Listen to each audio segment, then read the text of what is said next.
Good evening. I'm going to like to welcome the recently sworn in council and call this meeting to order at 8:32 p.m. All rise as you can for the Pledge of Allegiance. I pledge allegiance to the flag of the United States of America and to the republic for which it stands, one nation, under God, indivisible, with liberty and justice for all. Please remain standing for a moment of silence or a silent prayer as your conscience finds appropriate.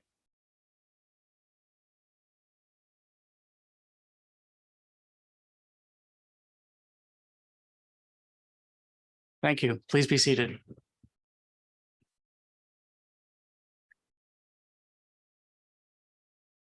Members of the council, you have an agenda before you. Are any amendments, any changes required to the agenda?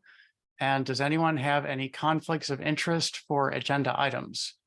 Items that you have some financial or other conflict that means you should disclose it before we move on in the meeting. Mr. Mayor, I have no conflicts of interest, and I have one item I think might be prudent for us to add to the agenda under new business.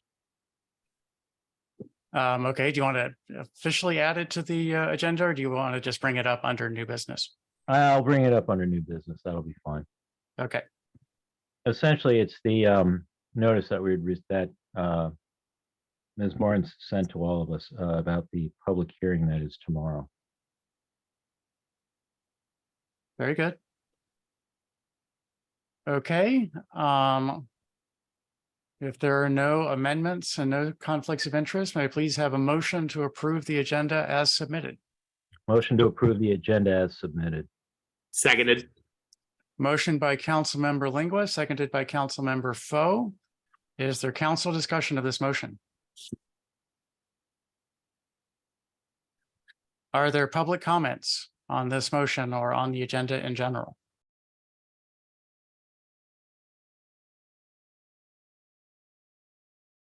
Hearing none, I will do a roll call vote, and this will be a new role for me to call. So let's go ahead and dive in. Councilmember Smith.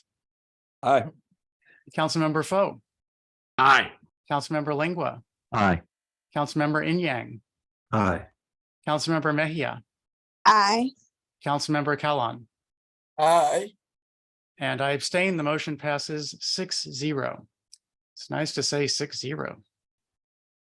That brings us to the next item on the agenda, which are presentations.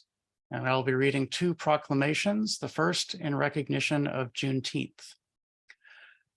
A proclamation in recognition of Juneteenth.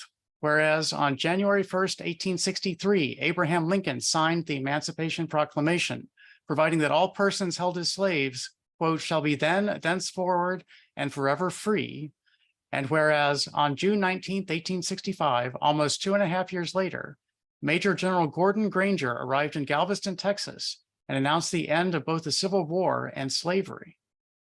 And whereas Juneteenth, also called Emancipation Day or Juneteenth Independence Day, commemorates the end of slavery in the United States and is observed annually on June 19th. And whereas the mayor and council are proud to join with town residents, business owners, visitors, and employees, along with individuals and communities throughout the country in commemorating Juneteenth. And whereas the town of Riverdale Park firmly believes that now more than ever, Black history must be taught, discussed, and celebrated throughout the year. And whereas the town of Riverdale Park is committed to racial justice and equity, diversity and inclusion, and to supporting policies, programs, and initiatives that aim to eradicate systemic racism and undo its historical damage. And whereas our town's cultural diversity enriches our community, and Black heritage is an inseparable part of that enrichment as it weaves throughout our history, profoundly influencing every aspect of life.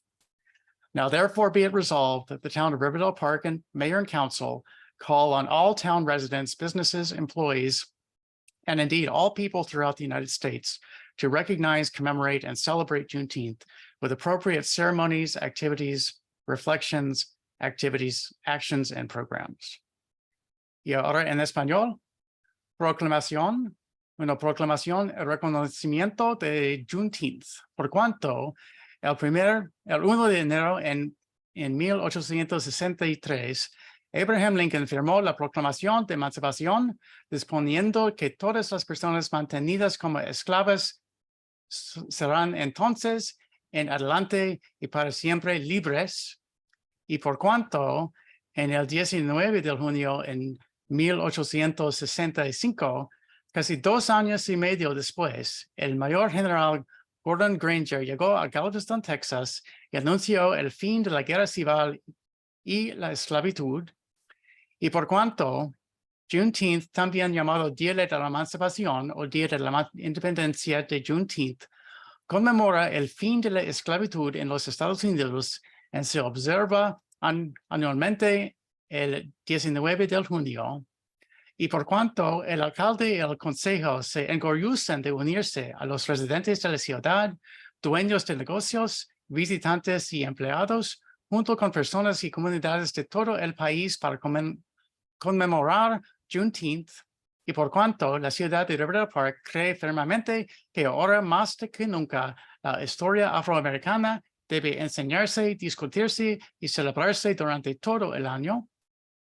Y por cuanto la ciudad de Riverdale Park está comprometida con la justicia racial y la equidad, la diversidad y la inclusión, y con el apoyo de políticas, programas y iniciativas que tienen como objetivo erradicar el racismo sistémico y deshacer su daño histórico.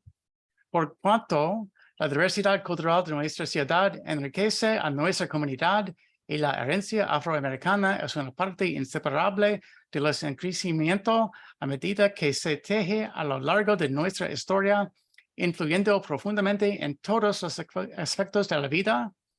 Ahora, por lo tanto, se resuelve que el alcalde y el Consejo Municipal de Riverdale Park exhortan a todos los residentes, negocios, empleados y de hecho a todas las personas en los Estados Unidos a reconocer, conmemorar y celebrar Juneteenth con ceremonias apropiadas, actividades, reflexiones, acciones y programas.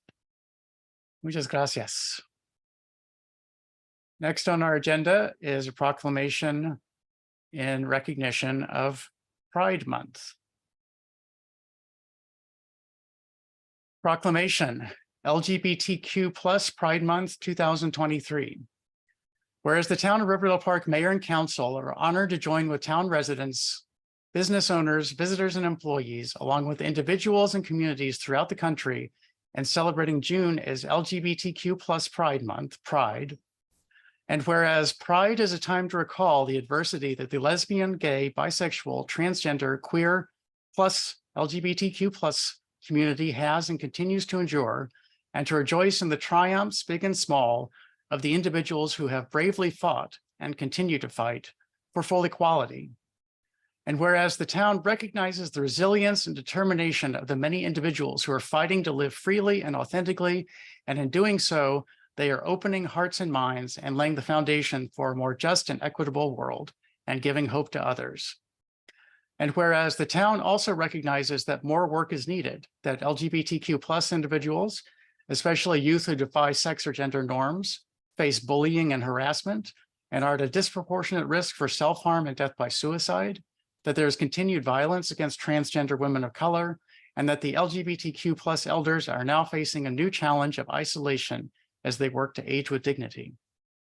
And whereas it is important and necessary that we remind the LGBTQ+ community that they are loved and cherished, and whereas the town of Riverdale Park celebrates the rich diversity of its residents and reaffirms the self-worth and dignity of our LGBTQ+ community members, recommitting to the town's values of diversity and inclusion. And whereas our LGBTQ+ neighbors are a diverse, engaged, and vital part of our town, contributing to all aspects of town life as active and visible contributors and leaders, making Riverdale Park a stronger and more vibrant community. And whereas the town of Riverdale Park is a welcoming, caring, and safe community, a place where its residents strive to make it an exceptional, diverse, and inclusive place for all to live, learn, work, play, raise a family, and age. Now, therefore, be it resolved that the town of Riverdale Park Mayor and Council do hereby proclaim June as LGBTQ+ Pride Month and call on everyone in our community to observe June as LGBTQ+ Pride Month with appropriate programs, ceremonies, and activities. Y ahora en español, proclamación mes de LGBTQ más Pride 2023, considerando que el alcalde y el consejo de la ciudad de River Park tienen el honor de unirse a los residentes de la ciudad, a los propietarios de negocios, a los visitantes y a los empleados, junto con las personas y las comunidades de todo el país para celebrar el mes de junio como el mes de orgullo LGBTQ+.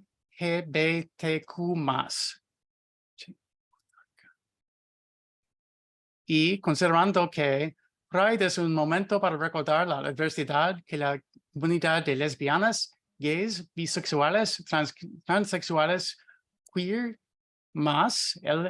LGBTQ+, ha vivido y sigue viviendo, y para celebrar los triunfos grandes y pequeños de los individuos que han luchado valientemente y siguen luchando por la plena igualdad, y considerando que la ciudad reconoce la resistencia y la determinación de los muchos individuos que luchan por vivir libre y auténticamente,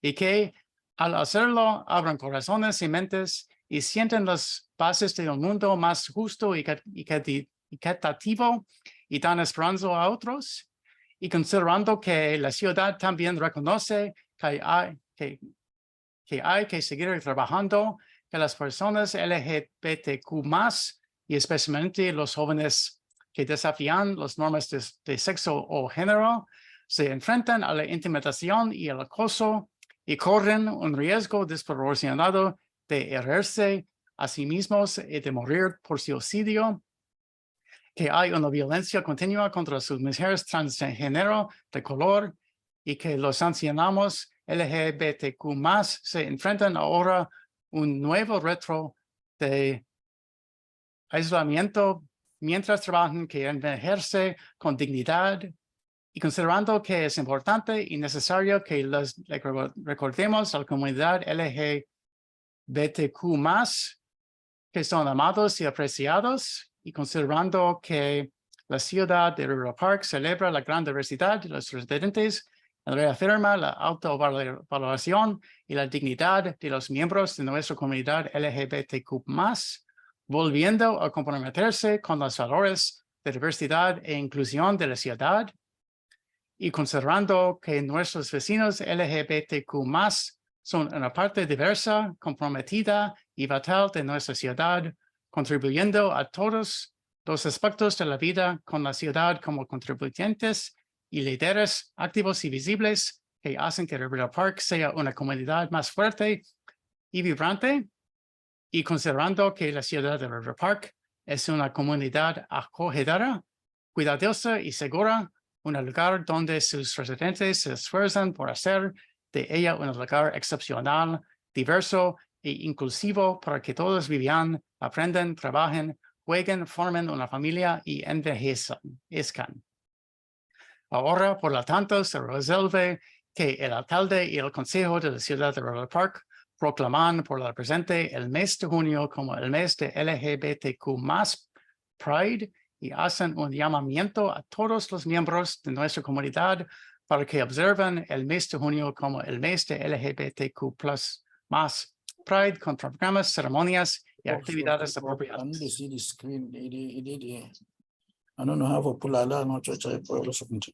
Very pleased to be able to read both of those proclamations. I'll be happy to sign them. Next on the agenda, a presentation not by me, is a police retention program. Yes, good evening, Mr. Mayor. We have Director Smith and Deputy Chief Turner, who's going to lead the discussion for the mayor and council. Paul? Yes, thank you. Good evening, Mayor and Council.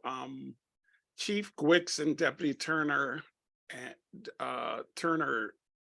Deputy Chief Turner and the town manager, John Lestitian, and I have been meeting weekly to discuss the strategies that include a comprehensive strategy for the police department.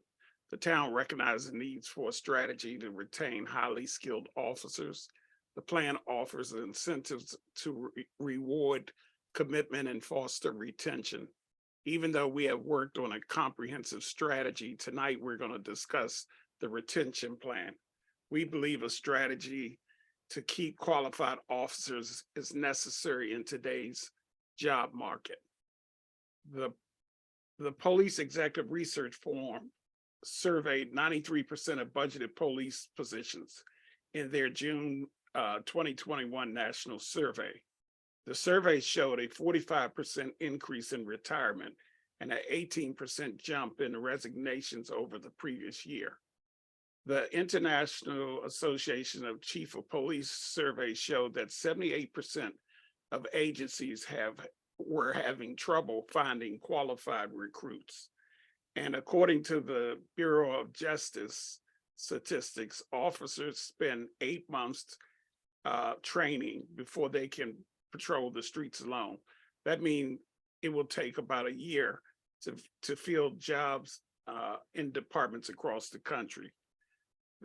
We have created a recruitment strategy, and part of the strategy is to develop a comprehensive retention plan that addresses key factors influencing officer retention.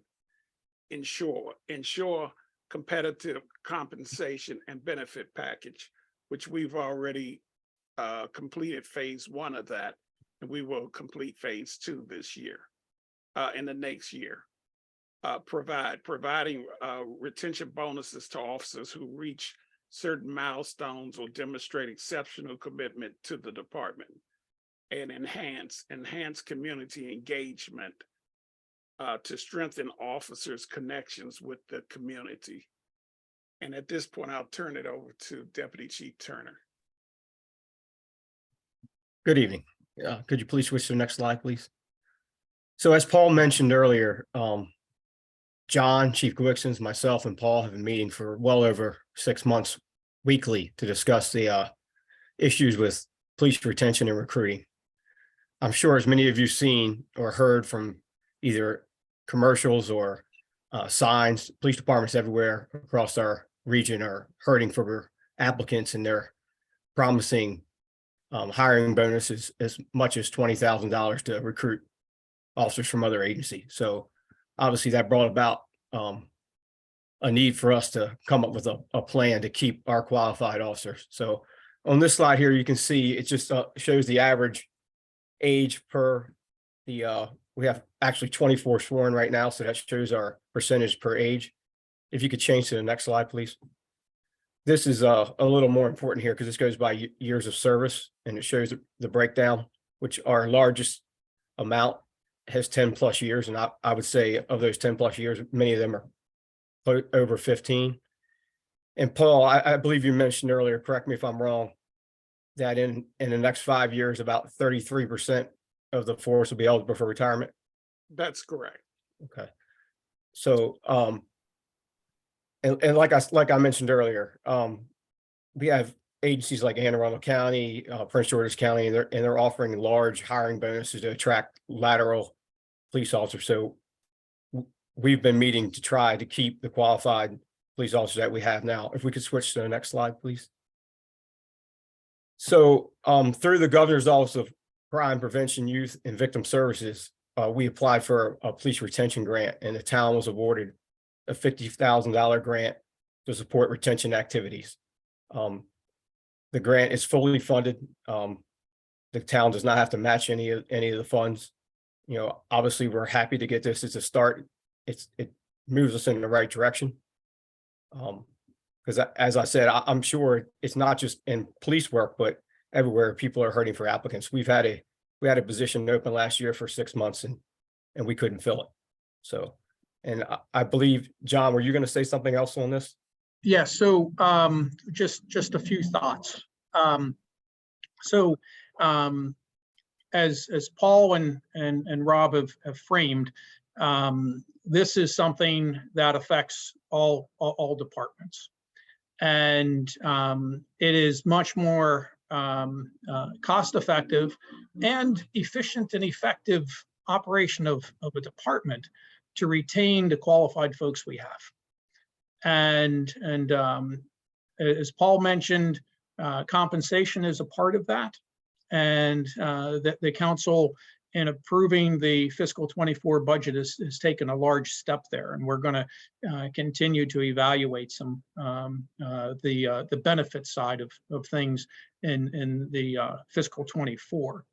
But the other aspects of retention, in addition to things involved in salary and benefits and these types of retention bonuses that we were successful with this grant. The other aspects are having a culture where folks feel appreciated, a community that is appreciative, an organization, an elected body that is appreciative of the good work. And right now, I believe we have two vacancies on the department. And as the deputy chief said, we had a vacancy advertised last year for over 6 months, and we were unable to fill it. And so tonight, we're not asking for any approval of anything. We were successful with this grant. The grant stipulates how it's to be used in providing retention incentives to officers. And we do have a timeline that we have to expend those funds by the end of June. And so we'll be following the guidelines for the grant and distributing funds in the next several weeks to our officers who qualify in the different categories of the grant. And with that, the deputy chief, Paul, and I are here to take any questions or comments. Thank you all for the presentation. Are there council comments or questions on this presentation? Mr. Mayor, if I may. Please go ahead, Councilmember Lingua. Thank you very much. Gentlemen, thank you very much for the presentation. As this discussion you've had over the past 6 months, I'm sure also covered non-monetary incentives, and you mentioned it briefly regarding terms of like workplace and culture within the department. Will you be coming to the council in the future regarding other ways to achieve officer retention through those means of work experience and workplace environment? So the short answer is yes. So there's a number of things, and Rob, I think I'm going to mention something I hope Rosa's okay with. She's not able to join, but diversity of assignments and giving officers diversity of assignments is important, right? And one thing that the chief has brought up is to have I'll call it and I may have the term wrong, a goodwill canine unit.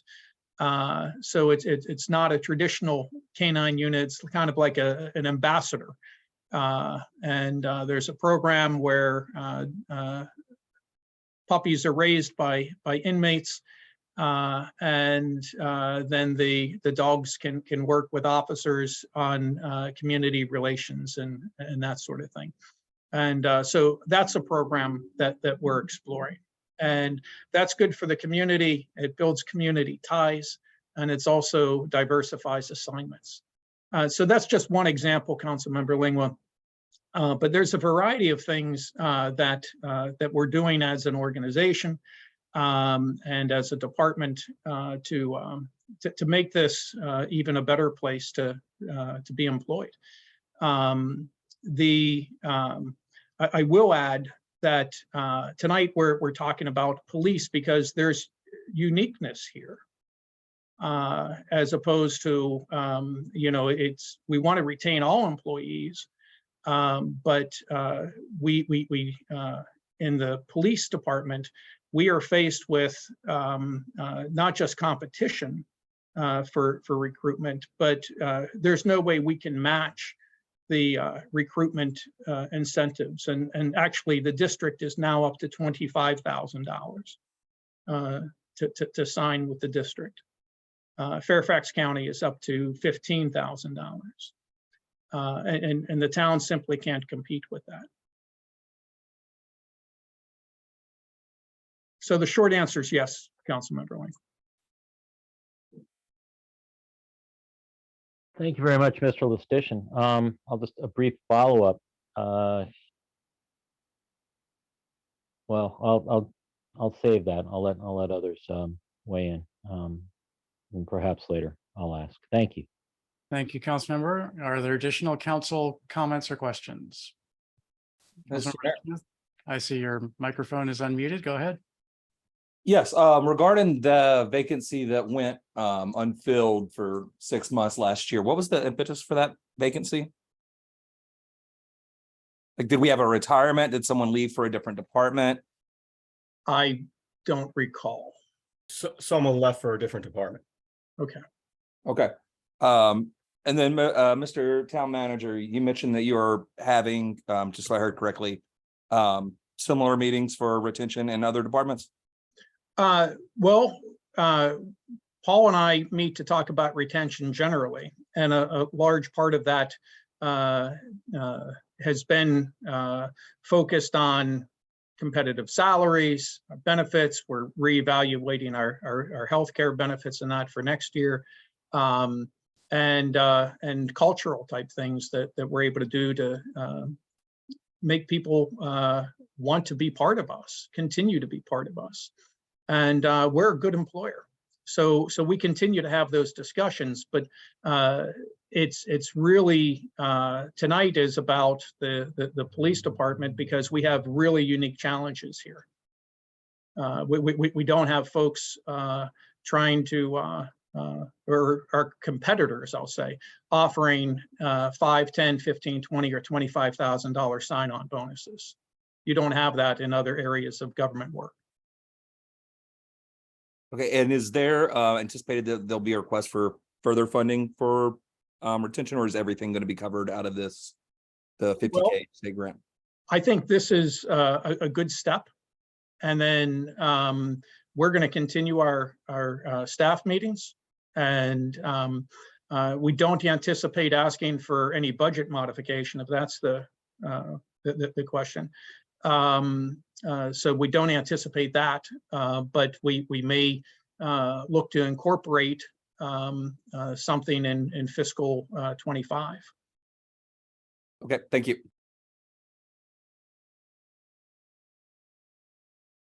Are there additional council questions or comments? Mr. Mayor, Councilmember Yang, please go ahead. Glad to hear that we were able to secure the funding. And did you just be clear? You said you have to spend this by the end of this month, this June, or by next June? It's by the end of this month. Okay. And you feel confident about your ability to spend it by the end of this month? Yes, sir. And this will be utilized in the different grant categories. So it will be money directly to current police officers. And per the grant, whether it's for longevity in different classifications, or education and things of that nature. But it's all per the state guidelines. Thank you. Any additional council questions or comments? Are there any public comments or public questions?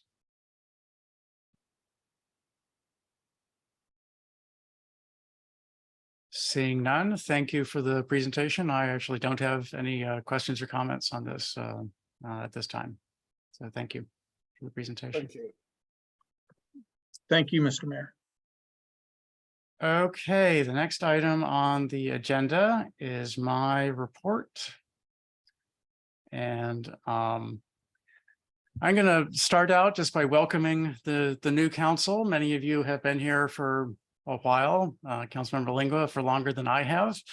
And others have been council members for just a little bit over an hour and a half. And so welcome everyone. And I just thought I would share a few words about what I have learned over the last 14 years of being in representative government.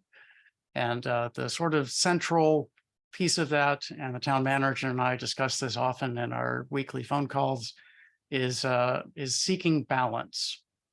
And so there's always things pushing you from different directions, and balance sort of as a general principle of deciding when someone asks you to do something, and there has to be something that's pushing back against that happening from some other direction.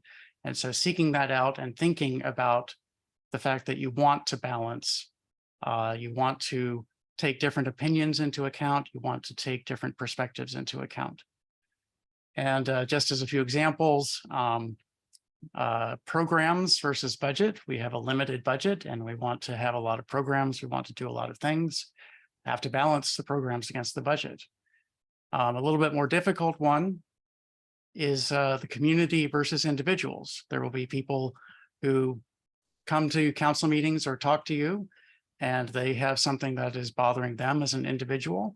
And you can't always address it because sometimes the needs of the community and balance against the needs of that individual mean that you're going to have an unhappy constituent at the end of the day. And the last one, the third one that I'm going to talk about, and this is always a very difficult balance. I saved the best for last, is representation versus leadership.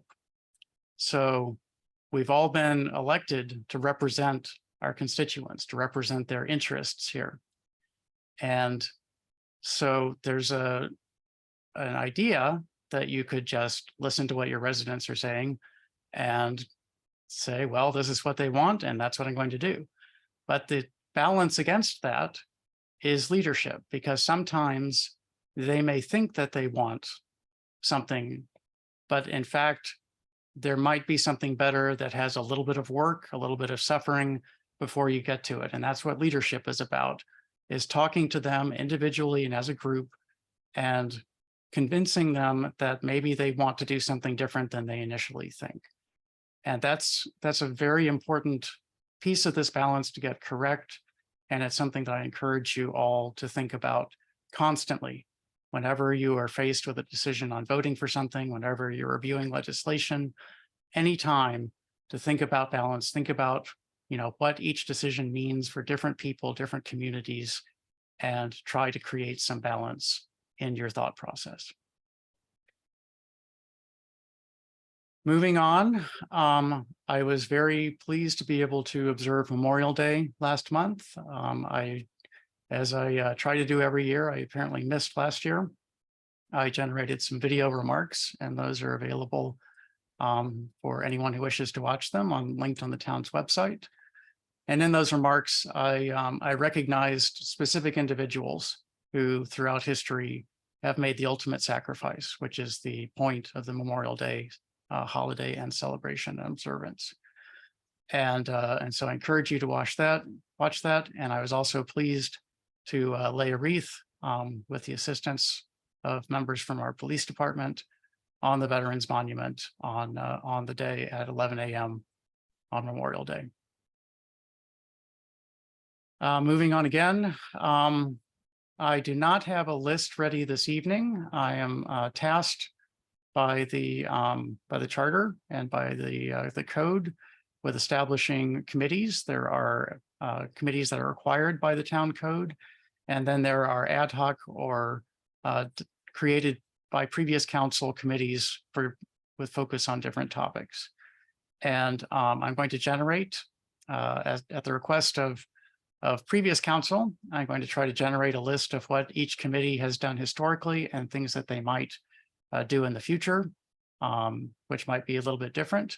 I'm going to try to distribute that to the council before our orientation on the 14th of June. and discuss that with you between the 14th and the July meeting. And I hope to have a list of both members and chairs of the committees at the July meeting for adoption, for approval by the council. Last but not least, I am required by the law to provide a report of a closed meeting that the council had. Excuse me. The laws of the state of Maryland, which we all swore to uphold this evening, one of them is the Open Meetings Act, which requires us to do almost everything that we do as a council in the open, with prior announcements and ability for the public to watch us in action. There are 14 exceptions to that rule, which are established in the law that creates it. And in order to have a closed session, then the council has to cite which of those authorities we are invoking in order to close the session, and then vote to close the session and turn off the cameras and have the council meet by itself. And the first of those, which is General Provisions Article Section 3-305B1, which was our reason for closing this reading, is discuss the appointment, employment, assignment, promotion, discipline, demotion, compensation, removal, resignation, or performance evaluation of appointees, employees, or officials over whom this public body has jurisdiction, or any other personnel matter that affects one or more specific individuals. And the meeting that we had on the 22nd of May, starting at approximately 7:55 p.m., was to do a complete a performance evaluation of Town Manager Lestitian, who is the sole town employee over whom we have direct jurisdiction. And that was the topic to be discussed, and the action taken was to authorize me to deliver the draft report to the town manager and to discuss it with him privately in a meeting, should he have any questions or comments. And just so everyone knows, those attending the closed session were myself, Councilmember Smith, Councilmember Foe, Councilmember Lingua, Councilmember Sadiq, and Councilmember Mayers. And with that, I will close my report. Thank you. Next item on the agenda is the town manager's report. Mr. Town Manager. Yes, Mr. Mayor, I have a list of things, but let me start by welcoming the new administration, and to echo the mayor's words, and from a different perspective. I've been on the staff side for a lot of years, and I would add to the mayor's words about finding balance, because he and I often speak about finding balance. And but when he mentioned balance and budget, it made me also think about balance and bandwidth. And I think that the balance needs to be there for all those things, and that's something I share with my team as we try to continually move forward. We also have to recognize the limited bandwidth that we all have. And we look at the budget, and we receive our direction. I receive my direction from the council, and then we look to our bandwidth to figure out how we can move forward. The other thing I will share here, and I'll probably mention this more at the orientation if given the opportunity, but know that you have a really dedicated, well-educated, and high-performing staff team. And I say that across all departments because you do. We have a really incredible staff team. And so my ask of you as the new administration starts, when you find yourself hearing things that a constituent's not happy with, give us the benefit of the doubt, and give me a call. I will, if I can't take your call at the moment, I'll call you right back, and we'll get answers for you and for the constituent. We can continue to meet their needs or exceed their expectations. So with that, I'll go into the litany of things that I have on the list tonight. So the Town Seal Design Committee will meet tomorrow at 7:30, and that's a virtual meeting. The Board of Code Appeals will meet on Wednesday at 7:30, and that's also a virtual meeting. The 54th Avenue Sidewalk Project from Jefferson to Spring Lane. That project's moving forward. We had some challenges to work through. The staff team did just that, but we're up against a tight timeline. We have to have this project complete by the end of the month. And so I have authorized the contractors to work weekends as may be needed, especially depending on weather during the week. We've reached out to the residents immediately affected, and we've also are sharing that information through our social media platforms to the community more broadly. The Trolley Trail Day will be held this coming Saturday, the 10th, from noon till 4 in Town Center. The mayor already mentioned the council orientation on the 14th at 7:30, and that will be held virtually. Town Hall and DPW operations will be closed on June 19th in observance of Juneteenth. I think it's also good to note that the staff team is in contact with our counterparts in the town of Edmonston, and we're working on a joint Hispanic Heritage Month event this coming September. And lastly, the mayor mentioned leadership, and the staff leadership team and the staff team more broadly, we talk about leaders and leadership all the time. And I wanted to share tonight and call this out for the recognition it deserves. Director Barnes recently completed through the University of Baltimore, the Schaefer Center for Public Policy, the Certified Public Manager Program. And she just graduated the other day. Her capstone project involved how to improve our communications with our Spanish-speaking population. And I just wanted to highlight the good work that she does generally, but to have that type of dedication, to be going to school 1 week a month, not missing a beat in terms of her work duties, that's commendable, and that's leadership. And so I just wanted to share that. And with that, Mr. Mayor, I'll close my report. Thank you, Mr. Town Manager. Moving on the agenda, the next item is the monthly finance report. Deputy Director Jones. Thank you. Good evening, Mayor and Council, members of the public. Tonight's finance reports cover the months of March, April, May, as well as a year to date. So for the month of May in the current fiscal year, revenue totaled $289,910.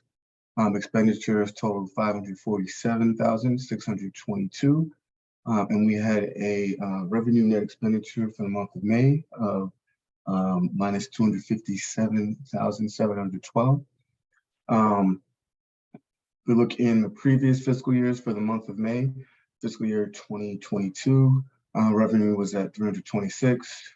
2021, we had revenue of 365. And then for expenditures, we had a total of 599 for the previous fiscal year, and fiscal year 2021, a total of 570,000. But when we compare the nets, we're at 257, 272, and 204, all within roughly 70,000 for the month. So we don't have much variance there. If we look at the year-to-date revenue for up to the month of May, total $9,214,000. Expenditures total $7,075,329, and we have revenue net expenditures totaling $2,139,375. And again, to reiterate some of the previous finance report, we do have, the town does receive the majority of the revenue in earlier months in the fiscal year. So we will have months where the expenditures total more than the revenue, but overall year to date, we are still at a positive amount. We have, again, that number is $2,139,000. In the previous fiscal year, revenue net expenditures totaled $1,960,000, and fiscal year 2021, that total was $1,856,000. So at this point, as we approach the end of the fiscal year, there is a lot of work to be done to end the fiscal year. The town is in a solid financial standing position. We do expect to hit the estimated actual that were published in the fiscal year 2024 budget. And what we had there, an estimated actual for revenue was $9,614,000. So we have about $399,000 left to hit that goal, but we do expect to reach that total. Expenditures, we have an estimated actual in the budget of $8,405,000, and we expect to be under that figure as well. So again, as we're approaching the end of the fiscal year, the town is in solid financial standing at this point. With the budget amendment that we made previously to increase revenue by $400,000 and expenditures by $400,000, we're actually at 100% of that figure currently right now.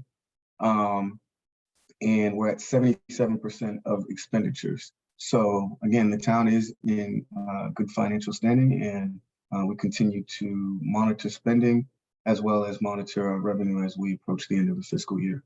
And that concludes the finance reports for tonight. Thank you, Deputy Director Jones. Council members, you have questions or comments about the finance report? Mr. Mayor, if I may. Please go ahead, Councilmember Lingua. Director Jones, in the numbers that we're seeing here in terms of revenues over expenditures and their variances from each year, as a percentage, what we're seeing there is not a substantial variance from year to year. Correct, yes. Okay. That was the one question I had. Thank you. Mm-hmm. Any other council questions or comments? Mr. Mayor, Councilmember Inyang, please go ahead. you mentioned that the projected expenses would be less than budgeted. Is that what you said? Correct. Is that creating a situation where for the month of June, are there funds that are in a rush to be spent, or like unused funds that the town is sort of unaccounted for or is looking to spend by the end of the month? At this point, no. We have accounted for expenditures in the month of June as well. Now we did have an estimated actual. We did have a projection to have a revenue net expenditure amount that was expected to be there, but the amount that we had budgeted there, we do expect to reach. Okay, so the surplus is budgeted and is sort of expected, and you said it'll be about 300. How much would the expected surplus be at the end of the year? Well, that it's actually in the budget. I'm sorry, I just X'd out of it. Give me one sec.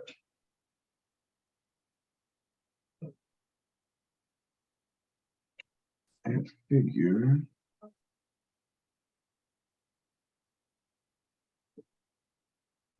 believe it's close to like 1.2 a revenue net expenditure.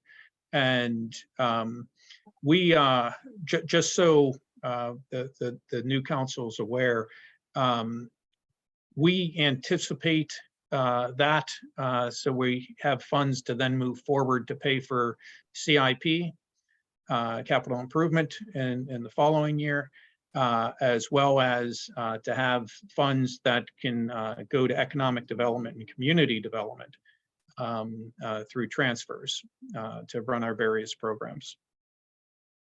Thank you. And Mr. Jones, do you have that figure now? Yeah, that's 1.3. So yeah, you was pretty spot on there. Any additional council questions or comments? Any questions or comments from members of the public?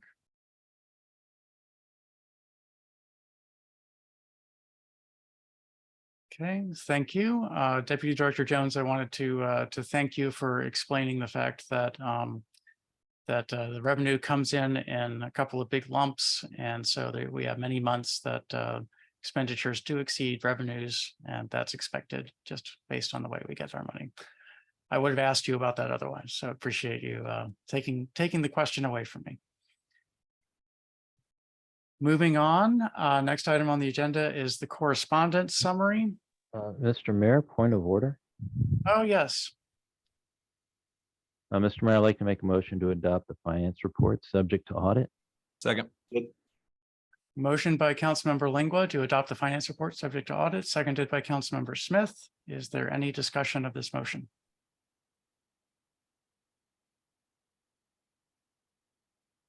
Are there any questions from the public on this motion? Hearing none, I will do a roll call vote. Councilmember Smith, Aye. Councilmember Foe, Aye. Councilmember Lingua, Aye. Councilmember Inyang, Aye. Councilmember Mejia, Aye. Councilmember Kalan.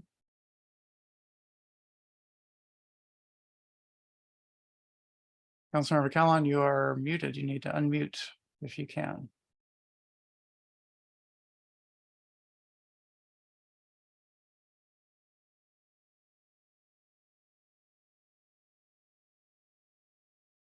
Something. Aye. Thank you. And I abstain. The motion passes 6-0. That brings us, and unless there's an additional issue, that brings us to the correspondence summary. This is distributed to all members of the council and is available publicly. There are 3 items on it. Unless there's a motion arising from any of them, I think it would be best if we did not have a long discussion here. Just in response to item 3, I had an email conversation with Daniel Sands earlier today, and the MUTC meeting scheduled for Wednesday night is canceled because there were no applications. Are there any motions arising from any of the correspondence summary items? Danielson, Maryland, Samuel Capital, Bank and the Planning Commission. Riverhead Park. Nominations. Councilmember Kalan, are you asking a question about these or? No, I have no question for this. Okay. Okay, let's move on then to the next item on the agenda, which is the fire department report. And I see that Mr. Lampier is here from the Riverdale Fire Department. Mr. Lampier. Hey, good evening, everyone. A belated congratulations to the mayor and the new council, who I understand were sworn in this evening. Haven't no known significant incidents in the town in the past 30 days. We're going to start doing some recruiting at the farmers market. We're going to try for twice a month. So I did it myself this past Thursday. Couple bumps we have to work out there, but I made some notes. So it was a good learning experience. We will be participating at the trolley trail event on Saturday. We're working through some issues with the county in terms of apparatus and statistics. Our 100th anniversary event was a success, and we'll have a couple videos we'll put on our Facebook page here shortly. I noticed you had the Pride Proclamation for 2023.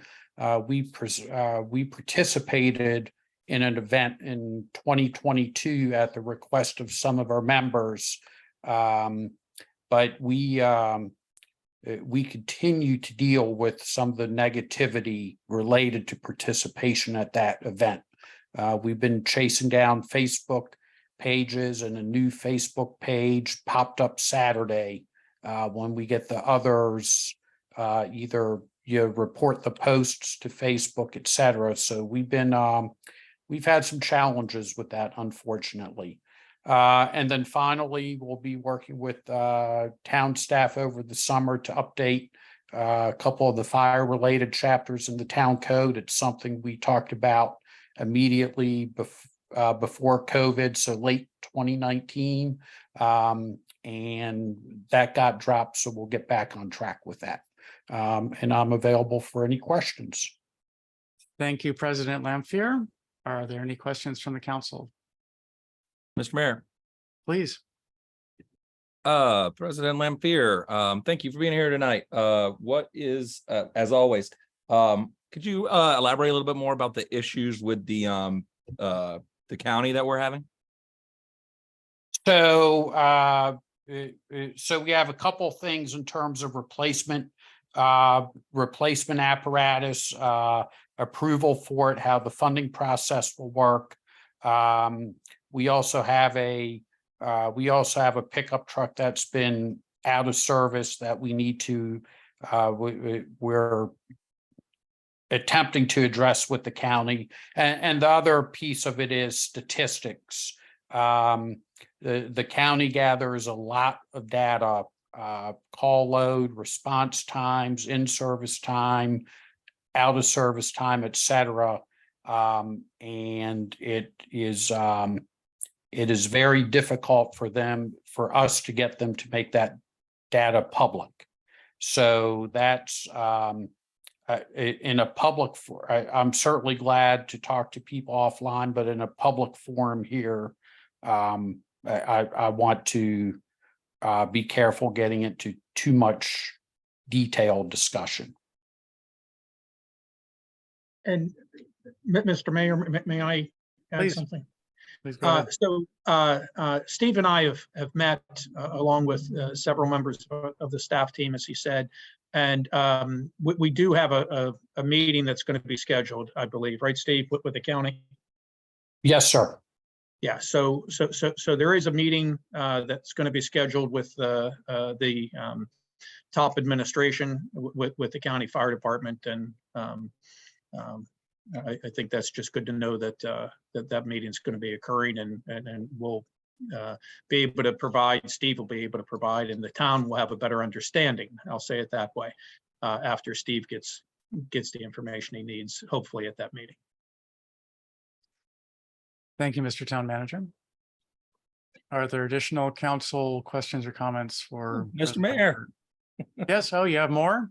Yeah, just a little bit. Okay. Mr. Lustician and President Lampier, you'll, I assume, keep us updated and excuse me, let us know if there's anything that needs to be or can be would be helpful to do on the political side with dealing with our county council representation on that. Absolutely. Thank you, sir. And then the statistics that you're talking about, are those, is that something that would be subject to the say Maryland's open record laws that we're all subject to? So I can't intelligently speak about the law itself. I can tell you this information in any other jurisdiction in the council of governments area, and I'm familiar with fire departments because of my professional life. This is readily available information.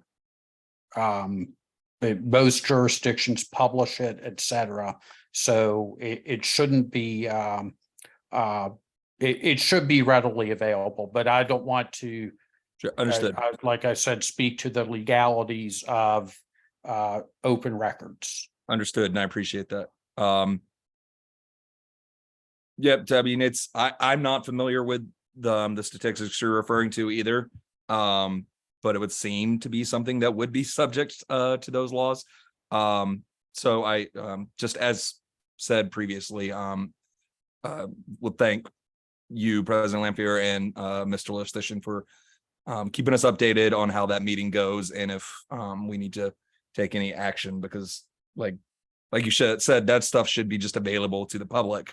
And if it isn't just on a website somewhere, any citizen should be able to request it, much less a fire department within the county.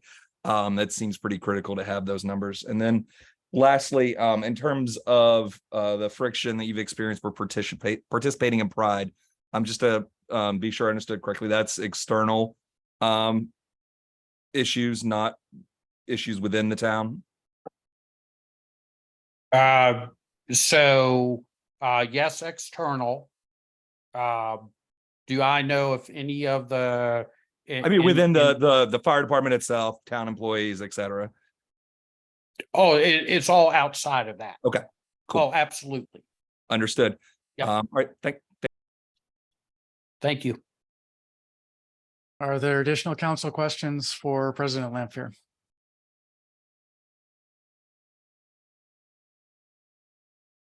Not seeing any. Are there any questions from members of the public? Questions or comments from members of the public for President Lampier?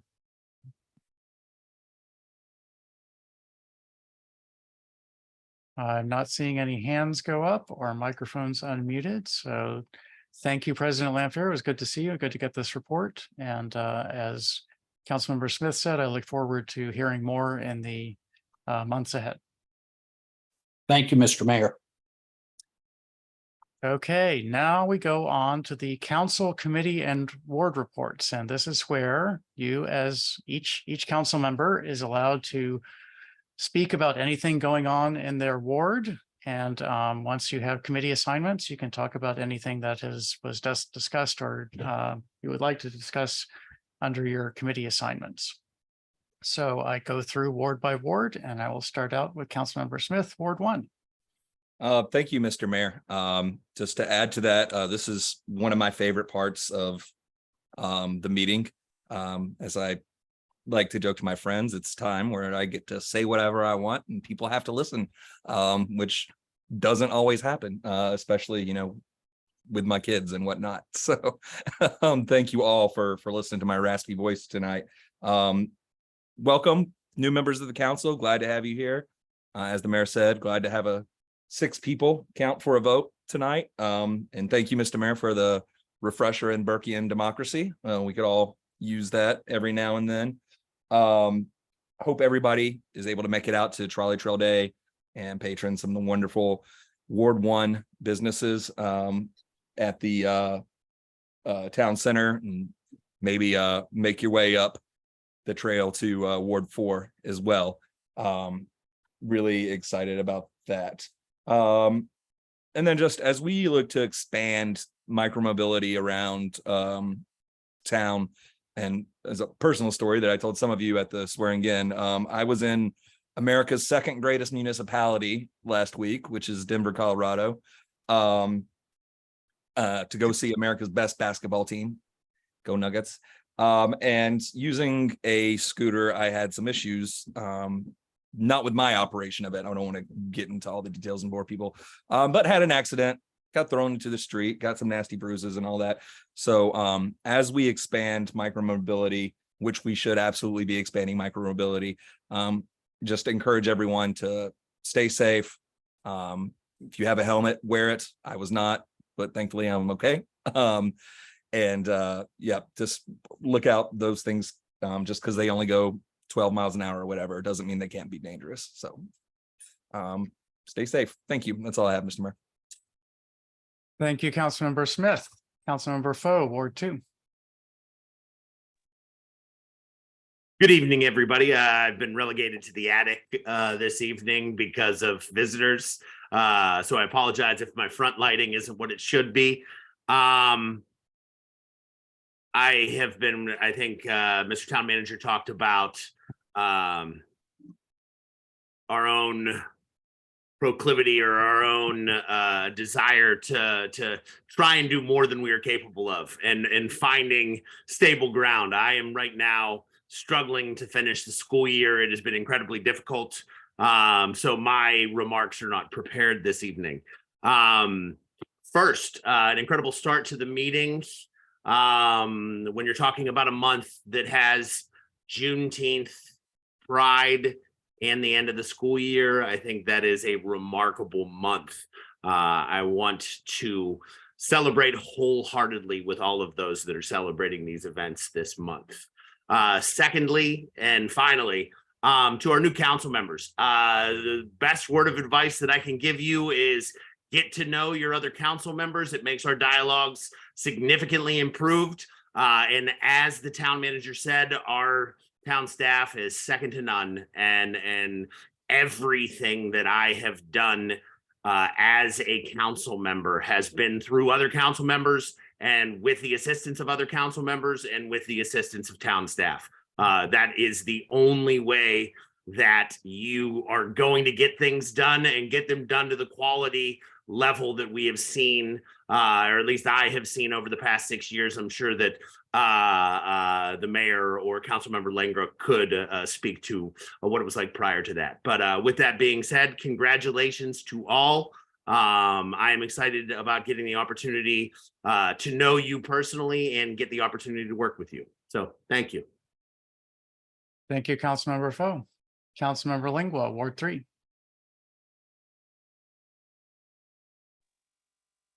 Thank you very much, Mr. Mayor. Good evening to everyone tuning in on this Zoom meeting. As everyone else has shared, welcome to the new members and welcome back to the incumbents for this next 2 years. I look forward to working with all of you as well as working with staff as well. My intention as I try each term to serve a ward that has elected me to this seat, to serve them well, and by being able to explain their concerns to the council and staff, as well as explaining actions taken by council should questions arise. As well, I hope to serve the town as well in that capacity when called upon. The Central Kenilworth Avenue Committee will be meeting, I believe it will be tomorrow evening, at the Berkshire office building on Kenilworth Avenue. As well as has been previously mentioned, meeting of the Town Seal Committee will be occurring tomorrow evening. As well, the last meeting, the Town Seal Committee talked about having a table out at the Trolley Trail Day so folks can come and find out more about their activity and to reach out to the community to receive their input and to bring more awareness to the process. Also coming up this Sunday, June 11th, will be the 30th anniversary of the Riversdale Historical Society. And I look forward to that event as much as Trolley Trail Day, because the underlying work of the Riversdale Historic Society really is what enables us to have such a dynamic, such a learning example within our community of all its history for folks to be able to come to understand, to reflect upon. And I've brought up these groups as well as I could bring up the groups regarding the Green Team, which is looking to finish up its triennial report to receive certification for Sustainable Maryland through the help with Mike Honeybake and the work of the members on that committee, to point out that a lot of things that do get done in this town with the help of some staff is from residents who volunteer their time because they want to make a difference and improve the town in ways that they're capable with the time that they can afford the opportunity to do so. And I hope new council members as well as incumbent council members will look towards various groups around,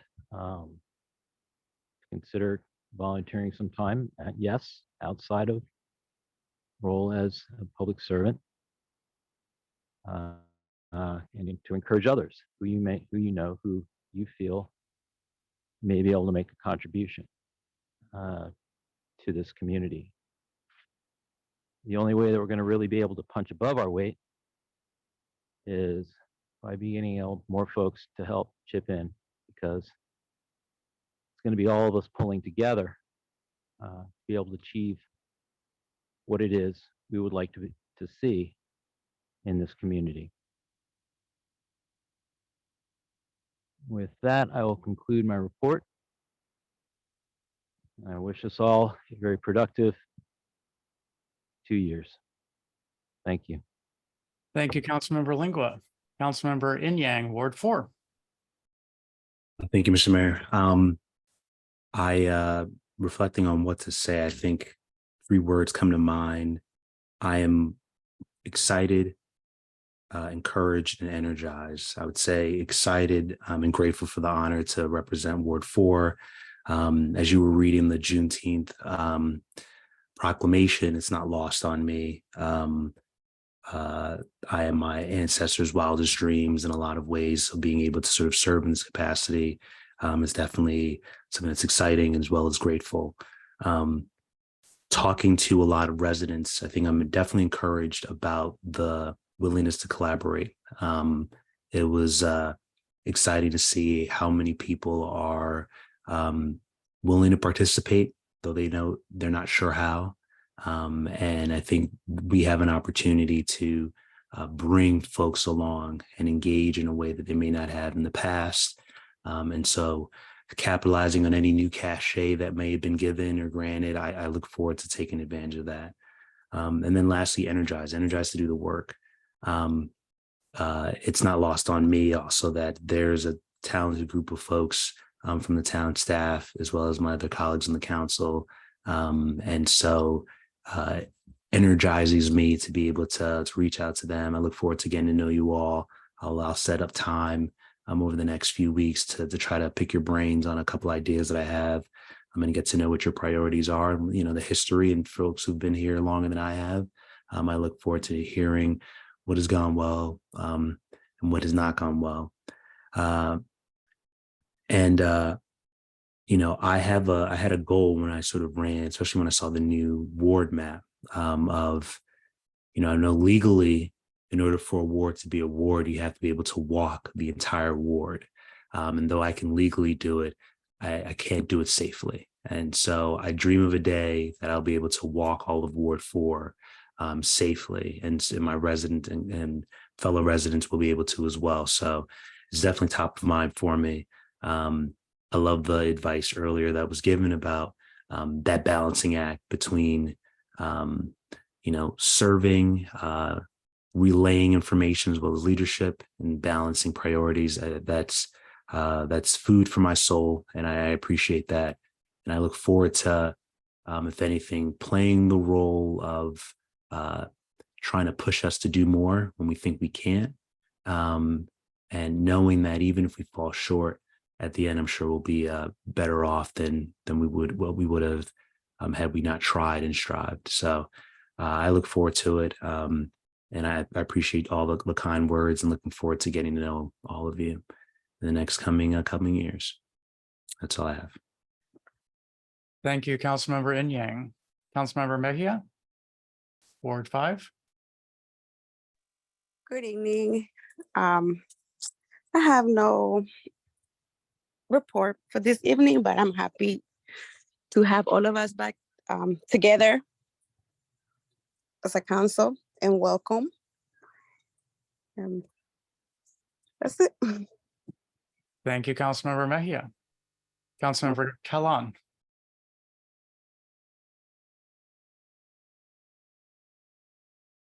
Do you have a report for?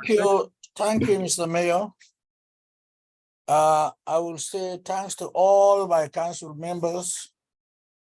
This is a privilege for me to meet some of you, and I'm happy to be amongst you guys. Mr. Major, for tonight, I have no report to give to you guys because I have to tour my ward to see how I can be able to bring people in together so we can sit down to discuss something about Ward 6. So if I say I can give you any report for now, it will not be accurate. But I'm praying to the Almighty Allah. May God protect all of us and guide us and put us to the right path. So I don't have much to say tonight, but as from tomorrow, I've started to tour my wards to get audience with the people. So if I reach there, let me stop there. I thank all of you. May God bless all of you. Thank you. Thank you, Councilmember Kalan. That brings us to the end of the council committee and ward reports. Let's move on to public comments on non-agenda items and consent agenda items. Are there any public comments on these items? And the public will have opportunities to weigh in on all of the items below on the agenda. I don't see any hands raised or microphones that are unmuted. So let's move on to the consent agenda. Consent agenda are items that are considered non-controversial and are voted on as a block and are not discussed nor debated except just simply as a vote. So may I please have a motion to approve all items on the consent agenda? So moved. Second. Motion by Councilmember Foe, seconded by Councilmember Inyang. I will move immediately to a roll call vote. Councilmember Smith. Aye. Councilmember Foe. Aye. Councilmember Lingua. Aye. Councilmember Inyang. Aye. Councilmember Mejia. Aye. Councilmember Kalan. Aye. And I abstain. The motion passes 6-0. That brings us, let me mark up my agenda so I can be sure I'm in the right place, to legislative action items. The first is a motion to continue a cooperation agreement with Prince George's County for Community Development Block Grant, Urban County Qualification for federal fiscal years beginning July 1, 2023 and ending June 30, 2026. Do we have a staff report, Mr. Town Manager? Director Shelton could brief the council. Thank you. I'd be happy to. Good evening, Mayor and Council, and members of the public. As I mentioned in the last meeting, the cooperation agreement with Prince George's County will assist the town with acquiring federal funding. And most recently, we've worked with them quite consistently on acquiring CDBG funds or Community Development Block Grant funds, which I believe we've been successful for the last 3 fiscal years consecutively to receive funds for new lighting and new sidewalks to promote pedestrian safety in town.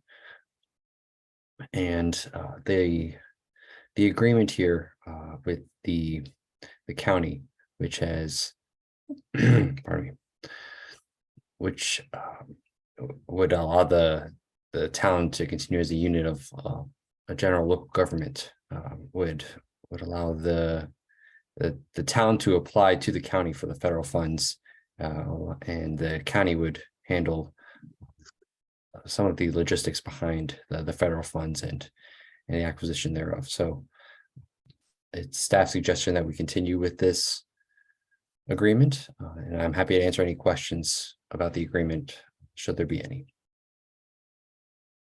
Thank you, Director Chilton. Before we move on to discussing, may I please have a member of the council introduce the motion and make the motion and second? So moved. Seconded.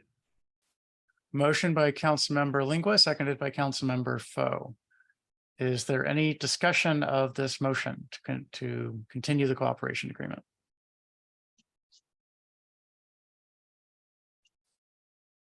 Mr. Mayor, all I'll say is it's my impression that, this has been fairly successful partnership with the county, and for what we're looking to try and achieve in the next several years, can't really think of a better way to approach this than what's being presented to us. Thank you, Councilmember Lingua. Is there additional council discussion of this motion? Are there any public comments on this motion?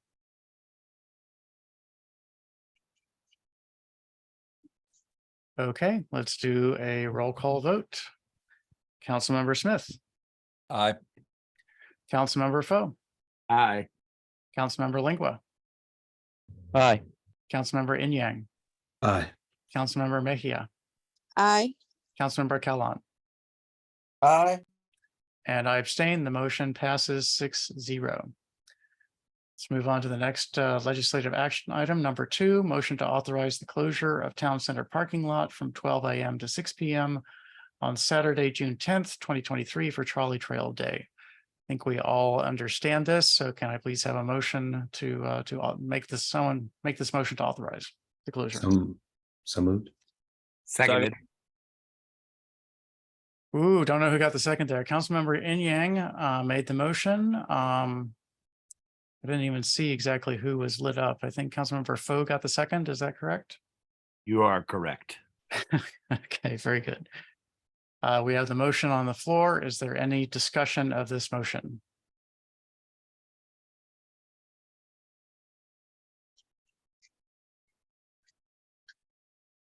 Are there any public comments on this motion? Councilmember Lingua, your microphone was unmuted for a moment. Did you wish to say something? Well, you'd already moved on to the public comments, so, snooze you Okay. lose.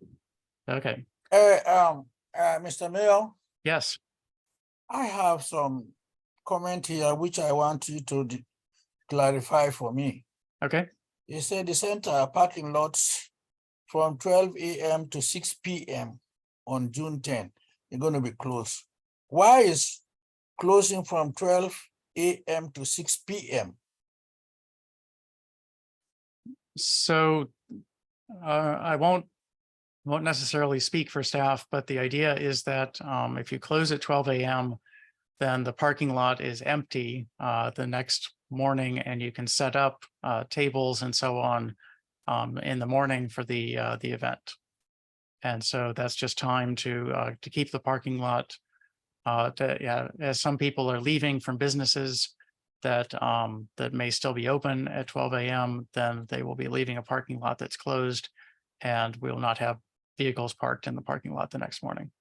So that's the reason for that extended time period. Oh, okay, thank you. Certainly. Does Mr. Town Manager, does staff have any additional comments on that? No, I think that's that's spot on, Mr. Mayor. We also want to prep the area, so we'll be running the street sweeper and stuff through.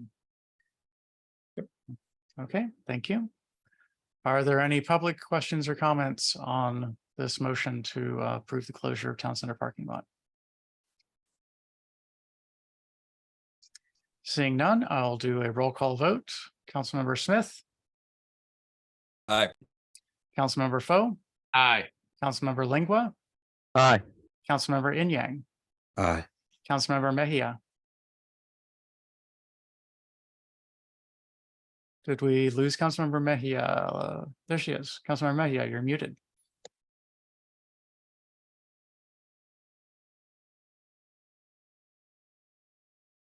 Aye, sorry. Thank you. No problem. Councilmember Kellon. Councilmember Kellon. You're muted also. Aye. Thank you. And I abstain. The motion passes 6-0. Okay, the next legislative action item is a motion to adopt resolution 2023-R-11 regarding the council meeting schedule. I'm going to ask the council to ask staff to scroll slowly through and have council ready to discuss any changes that might be needed. And then I will accept a motion to adopt the resolution, and we can amend it as we move through discussion. May I please have a motion? So moved. Seconded. Motion by Councilmember Lingua, seconded by Councilmember Foe to adopt resolution 2023-R-11 regarding the council meeting schedule. So if staff could scroll down to the dates. So this is setting dates for the meetings starting in July. The meetings were adopted by the previous council through the end of June, and we just need a little bit of time to prepare. So are any changes needed? Does anyone know of any conflicts that they will not be able to attend these meetings? And Mr. if so, yes. Just as Steph, I'm assuming they're a step ahead of me on this one, but that we've scrubbed this list for all potential holidays that don't fall on a regular, not Christmas, obviously. We all know that's December 25th, but yeah, just making sure that we're covered there. Mr. Town Manager? I believe so, and I'm going to ask Director Barnes to just brief the council on the types of holidays and the major holidays that she took into consideration. Certainly. Good evening, Mayor Thompson and members of the council. We went through a pretty extensive process, making sure that we were thoughtful about recognizing all holidays that are typically included on a regular calendar. We covered, I believe, all of the observances, religious observances that happen during the course of the year. So I believe we've covered all of our bases with that regard, and this is a good schedule for the council. All right. Well, it sounds like my assumption that you're one step ahead of me was correct as usual, Ms. Barnes. Thank you. Are there additional council? Well, we did get a motion, yes. So additional council comments or discussion on this motion? Mr. Mayor, Yes. I know the budget meetings typically happen in April. Was there, I guess, the consideration of having them on Saturday? Those meeting times are, what time are they typically? Is it like a 9 to 12 or 9 to 3 on those Saturdays? That is typically the schedule, as we start at 9 o'clock or 9:30 if I have my way, but it's not my meeting. And so typically 9 or 9:30 and going until we're done, which is usually around 3 o'clock in the afternoon. Okay. Councilmember Foe, you had some concerns about the budget hearings. Are you okay with those? I'm looking right now. I think for the past 3 years, it's or 2 years, landed on Levon's birthday. And I was in the hospital when he was born for a budget hearing as well. And I think we're finally away from that a little bit. So I think we're good. Unless, of course, my wife wants to schedule a party on the 20th. Okay, Well, I will push for the 27th. very good. Any additional council discussion of these dates? And you see the dates in 2025, Councilmember Bo? This is for the entire council term. I do.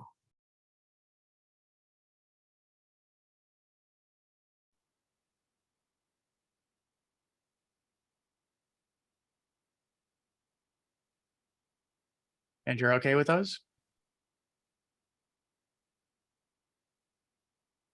I was going to my other computer to take a look at the April ones were 2025 or 2024. I thought it was 2024 when I was looking at it. Right, so 2025 is on the screen, well, was on the screen. So 13th, 13th and 13th and the 20th, 20th. Yeah. and then in 2025, it was the 19th and the 26th. Jeez. I don't know what I'm doing tomorrow, guys. You gotta be kidding me.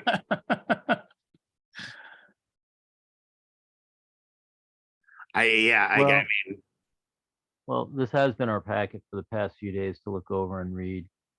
So I hope folks are prepared to vote on this evening. 2025 budget, public hearing, April 26, 2025, work session, April 20. Oh, what is happening?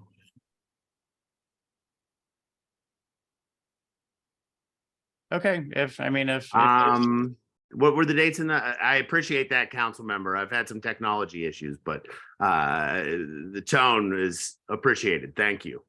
19th and the 26th in 2025.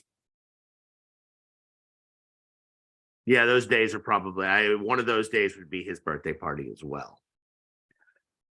So, We could move the 19th to the 12th if that would work.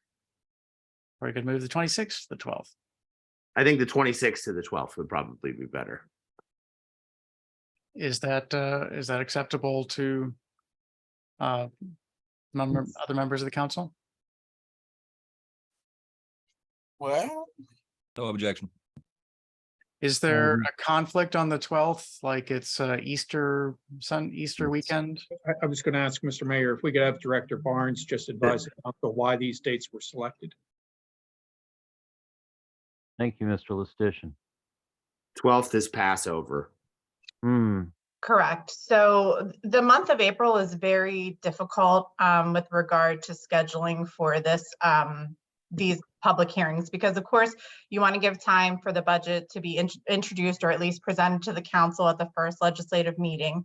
And then we would have the budget public hearings on the 2 Saturdays. Ideally, there's a weekend or a week in between, but the last several years that hasn't occurred. So just looking at Passover, I know that's an important holiday, and so we tried to juggle that a little bit. And those were the best dates that we found in the month of April 2025. And of course, there'll be an election shortly thereafter. Correct. Yes. So if we wanted to move it to the weekend, first weekend in May, which would be possible to do, then that would be just before an election, would be quite a hit on that. Yeah, we have done budget hearings in May previously, haven't we? In certainly in ancient history, then budget hearings were done in May. That's I correct. believe that I've been a part of May budgets. So ancient history, 6 years. I just said certainly within ancient history. I don't remember when the last time it happened. So if you remember, And as also part of that ancient history, there have been times where people have attended these meetings And they've had other certain family events that were falling upon those dates, be those birthdays, be those anniversaries, be those dates of such nature. Yet a commitment was made to attend those meetings. Well, we're talking about the actual planning of the dates right now. So I think it is pertinent to discuss those things, isn't it? Yes, definitely. Thank you. The only considerations, if I may, Mayor Thompson, with the election in May, and then we do have to report the tax rates at a certain period of time. So pushing those back too far was a concern, and that's one of the reasons why we stuck with those 2 days. We could also meet during the week. I can't recall the last time we did a budget public hearing during the week, but that is always a possibility. It doesn't always have to be a Saturday, but we did choose Saturdays way back when to be accommodating of mostly the residents' schedules to really increase their participation. But evenings work too. So we could also look at those as an option.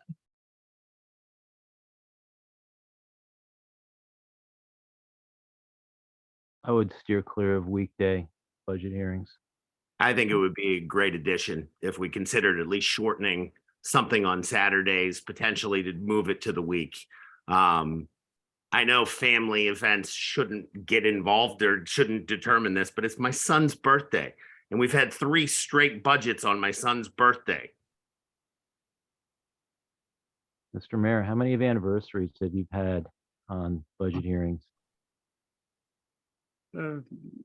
This is not relevant to the discussion, except to say that, you know, Councilmember Foe is requesting a reschedule, and as Director Barnes has said, then there are definitely other possibilities. So we could have, for instance, a time limited meeting on April 26th, 2025, say 9 to noon, and then have a 2-hour meeting during the evening on a few days before that. That's a possibility. So have 3 public hearings, and I can remember years where there were lots of hearings, lots of budget hearings.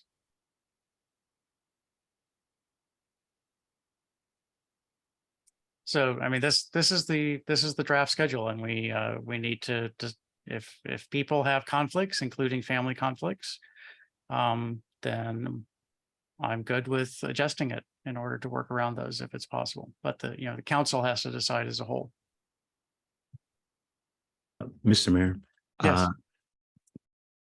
I'm in favor of, I guess my first question is the typical 6-hour budget hearing.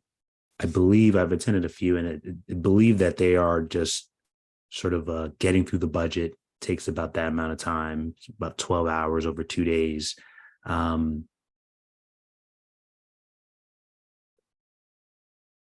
You suggested a time limited sort of 3 budget hearings, the idea being 6 hours, 3 hours, and then maybe another 2 or 3 hours on a weekday. Yes. I'd be in favor of that for 2025. That's fine. Okay.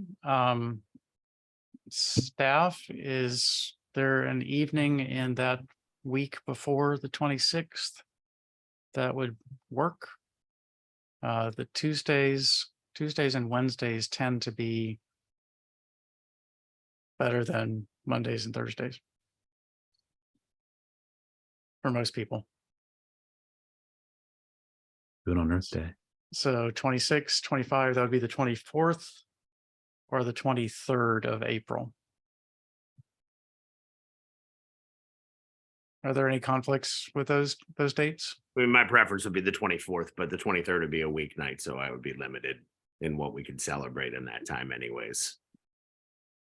So your preference is which? The 24th. 24th? Okay. So I'm going to suggest an amendment of adding an additional budget public hearing on the evening of April 24th, 2025, time to be determined, with the intent of having a short hearing on April 26th. May I please have a motion to amend? If someone finds that an interesting amendment. So moved. Second. Motion by Councilmember Foe, second by Councilmember Smith to amend the schedule to add a budget public hearing on April 24th, 2025, with times for the 24th and the 26th to be determined in the future. Is there discussion of this motion?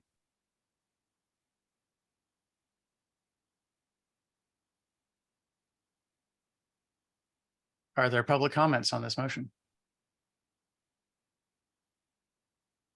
Okay, we need to have a motion or a vote just to adopt this amendment. So this is a single amendment and we are having a motion simply to adopt the amendment, and that will bring us back to the main question of the budget, excuse me, the schedule as a whole. So if there's no additional comments, I will do a roll call vote. Councilmember Smith. Aye. Councilmember Foe. Aye. Councilmember Lingua. Aye. Councilmember Inyang. Aye. Councilmember Mejia. Aye. Councilmember Callan.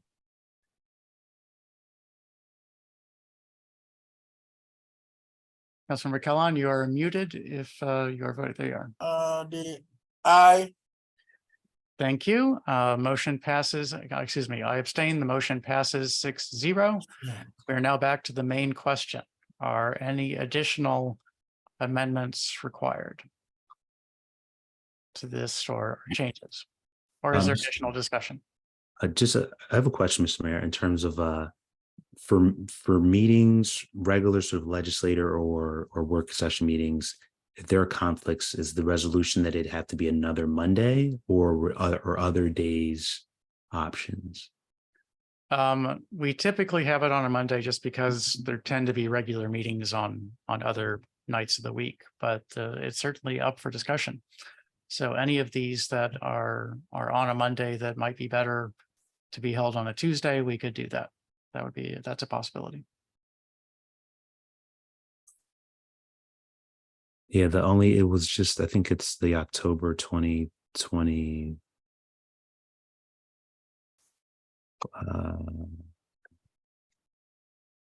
You scroll up to and then there's no October dates for 2025, right? Okay. No, I'm good. Okay, I'm good. Okay. Any additional discussion? Any additional amendments? Any public comments?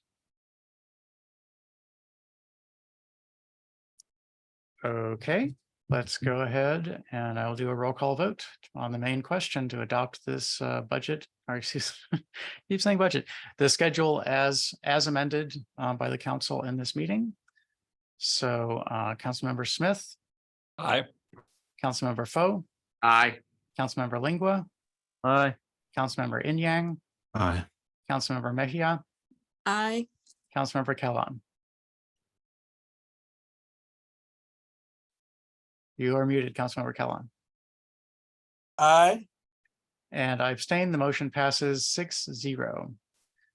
And I appreciate everyone's discussion and flexibility on this, and suggest that everyone go and put this in whatever calendar system you have, so you are warned of it in advance and know what's going on.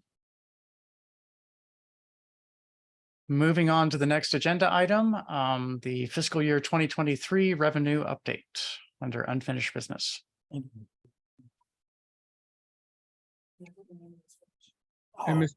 Mr. Mayor, we have Deputy Director Jones to review this with the council this evening. And this is brought forward from the last meeting that Mr. Jones was unable to attend. Thank you.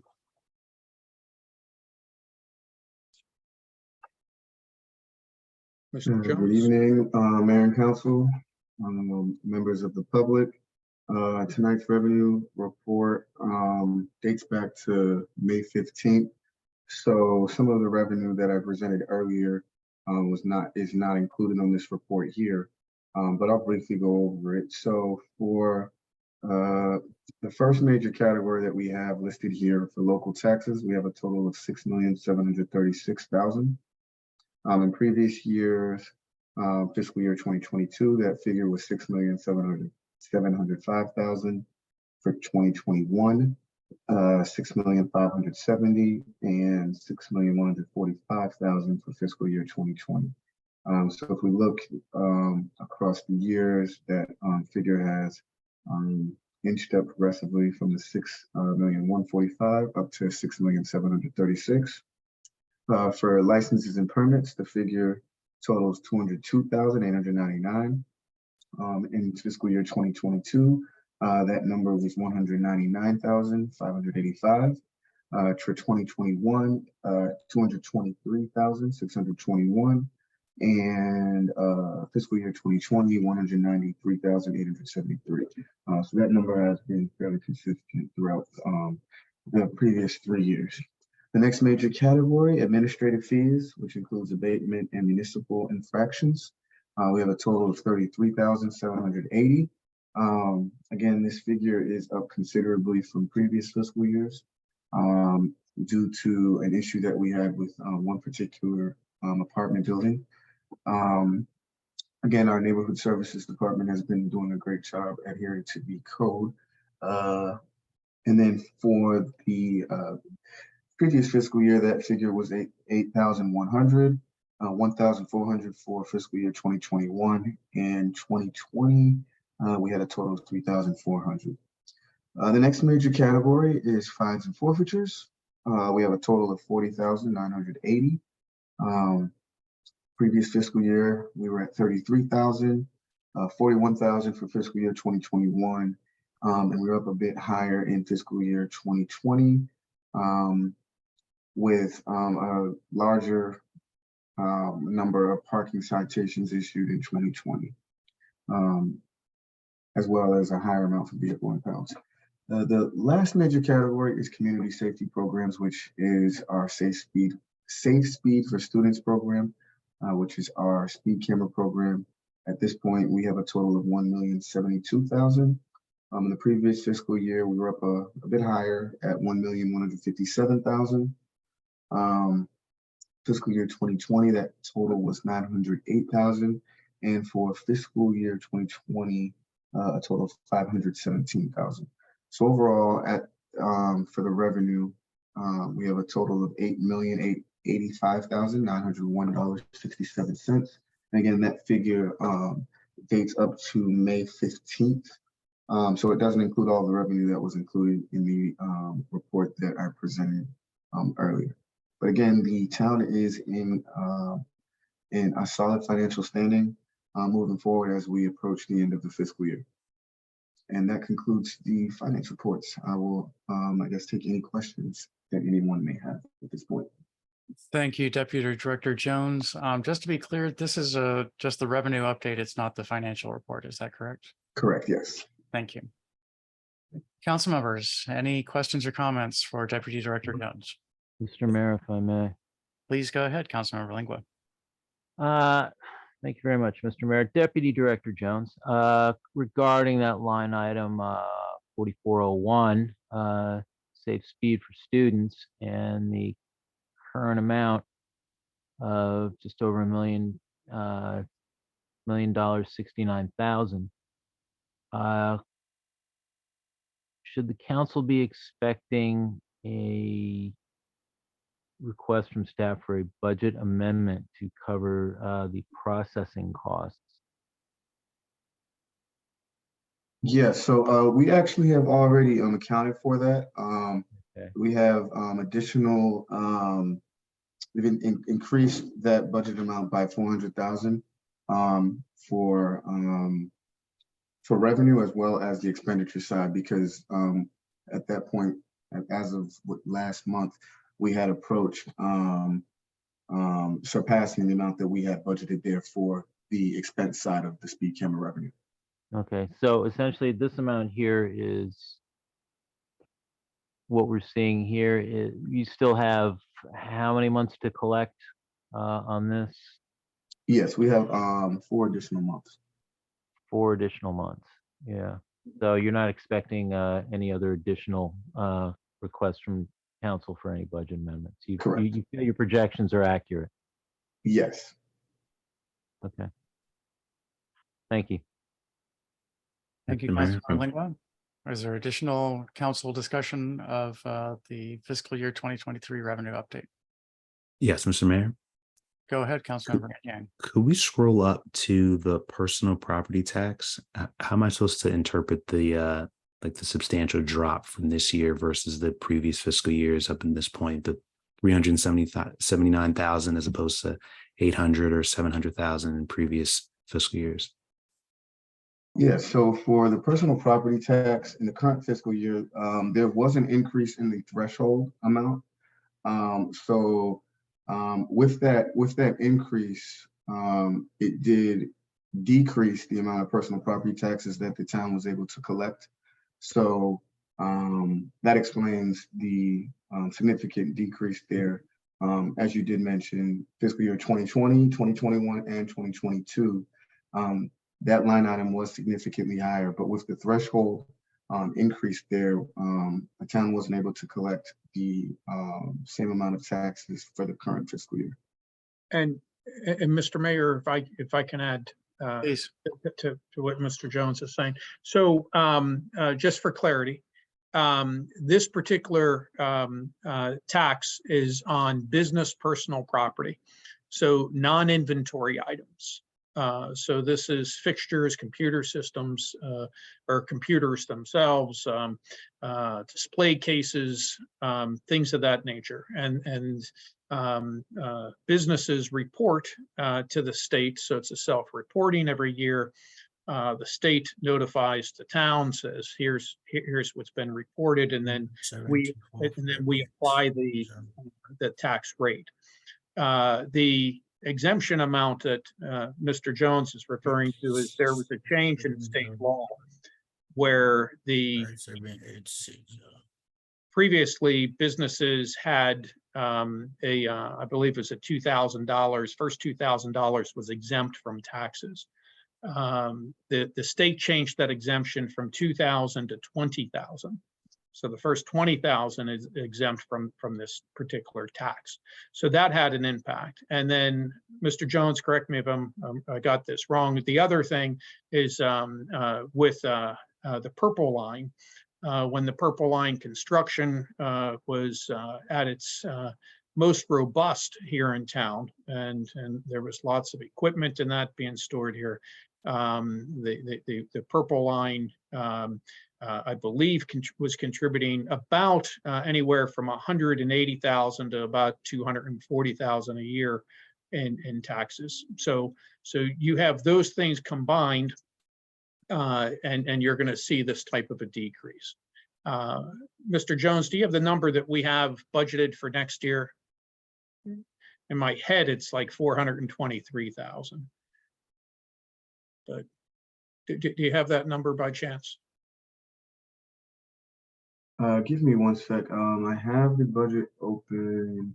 That figure is, yeah, 432,000. No, I transposed those, but Pretty good. so we're accounting for that moving forward, sir. But it was a combination of Purple Line issues, legislative issues with the state, and the bottom line is moving forward, we have to account for that revenue fall. Thank you. Any additional council questions or comments on the fiscal year 2023 revenue update? Any public comments or questions? Mr. Mayor, if I could ask a question of you and the council. Sure. We added this to our presentations to the council during the pandemic and lots of uncertainty. And so this has been an additional monthly report. Staff would like direction from the council. Do you want to continue to see this level of detail in a monthly report? Would you like it quarterly? Would you like it presented in a different way? Is perhaps illustrated and graphs or anything like that? And not necessarily looking for an answer this evening, but looking for direction of what the administration would like to see. And until such time, we'll continue with what staff had put together and what we've been doing. Thank you, Mr. Town Manager. Council, do you wish to discuss this tonight, or would you rather, anyone who wants to discuss it, please start discussing. Otherwise, we can discuss it at future meetings, work session, perhaps. I've been fine with these presentations. I've been finding them good to have these updates, be able to track what's coming in. I agree.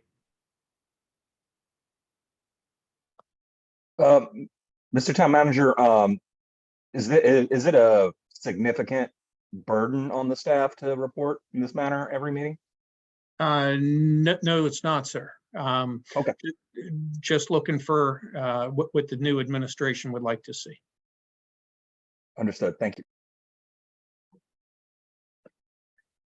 Okay, so it sounds like at least those who spoke up this evening are interested in seeing these continue. And so I think that's guidance. And of course, the council can at any time in the future request that the reports be dropped from meetings should that opinion change. Okay, thank you. Any other discussion of the fiscal year 2023 revenue update? Questions, comments from council, members of the public, anyone?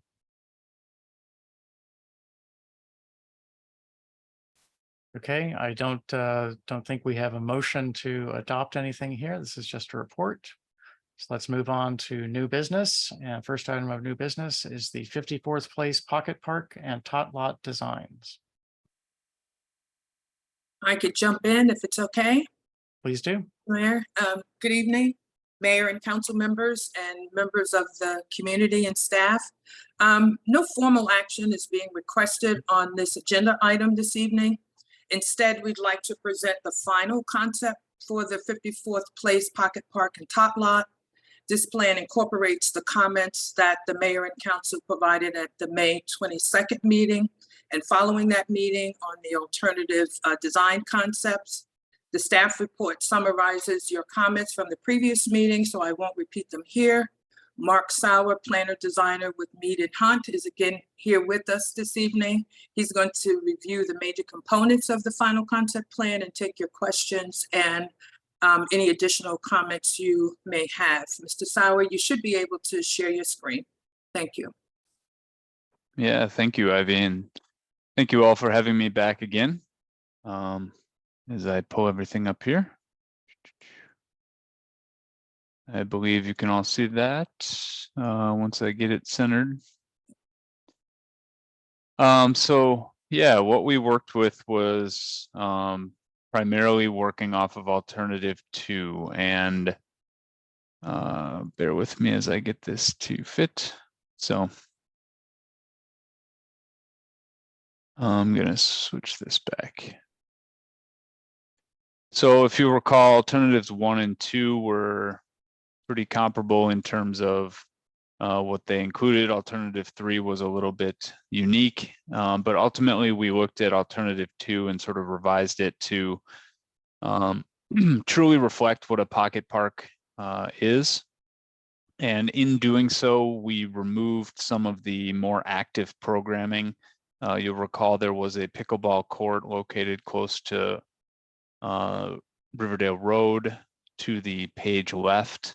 We removed that and instead put in a Gaga pit, which is something that frankly we feel the town can kind of add in as needed. It's something that can be put in right out of the gate, or it's something that can be added in later. It's simply a kind of a wood structure that gets constructed. It's something perhaps to partner with somebody on adding in, work as an Eagle Scout project or a school project as well. Those are some alternatives. Not that it's a cost prohibitive item in any way, but just something it's a little more passive that will still get the kids out there to participate in things. At the end of the day, what we did was to kind of continue the meander path that we had. So now it winds throughout the entire space. In doing that, we also created a secondary, and you can see it here, a secondary sort of seating area, which allows people to view sort of the passive Gaga pit area as well as some of the recreational space. None of this really on the backside was changed much. So we've got kind of what I'll call a primary seating area between the two brown areas. Those are both active playgrounds. The one to the page right is intended for a larger audience, 5 to 12-year-olds, and the one to the left is more of a 2 to 5-year-old. So the 2 to 5-year-old section is really centered on the space, allowing for kind of all eyes on that area. What we added in as well was a poured in place rubber surface space, which has a WeGo ADA swing on it. It's something that can be ramped up onto and essentially is designed to accommodate a wheelchair, and then it sort of swings back and forth. So we heard those types of accommodations would be welcome here. And so we wanted to sort of itemize that space. We had it in before, but we added a poured in place rubber surface to just make it a little bit more accommodating in that regard. Virtually the whole space is fenced in. We've got fencing along the two long sides and then the back side on the page right. Along the front, we left it wide open at this point. Again, as this curb cut is removed, essentially you will have, this will just be a sidewalk along Riverdale Road. And so it will feel much like a park space as you enter in to this passive area, shade trees, picnic areas. Again, eliminated that visibility issue with a pickleball court and tall fencing by removing it from there. So the visibility is a little more improved as well. As we move this to final design, we will have to do kind of a landscape plan. We've been in talks about that. We've received some council member commentary about kind of what to consider there, whether we need to factor in what kind of wildlife we might be supporting or not unintentionally supporting, and then need to kind of work around keeping visibility open, sight lines open from a safety and security standpoint, that sort of stuff. Otherwise, we've added in a couple other benches in here. Again, street furniture is a piece that gets itemized in the cost, and it can be from a separate budget. It could be added in later. The town may use some equipment it already has. Things to factor in as we move forward. And then similarly with lighting, we actually currently are holding that as a placeholder. We've doubled the amount of lighting from the previous conversation to basically be able to illuminate this space as needed for safety and security all night. That'll be a conversation we have again moving forward, as that cost tends to add up. Is it really necessary? If this is gated and closed, are there enough sight lines to be able to see in there? But we wanted to make sure we were conservative in including that at this point. So I'll kind of open it up for questions if there are any, or hand it back to you, Mr. Mayor, Ivy. Thank you, sir. Council members, comments or discussion?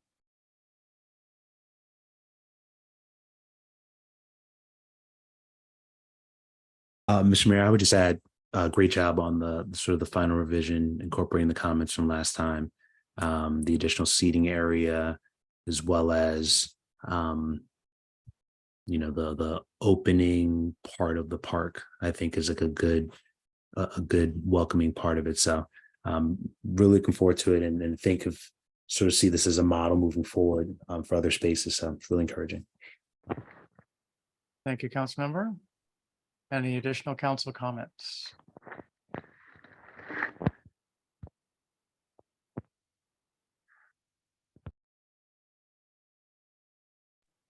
Any public comments on this this design?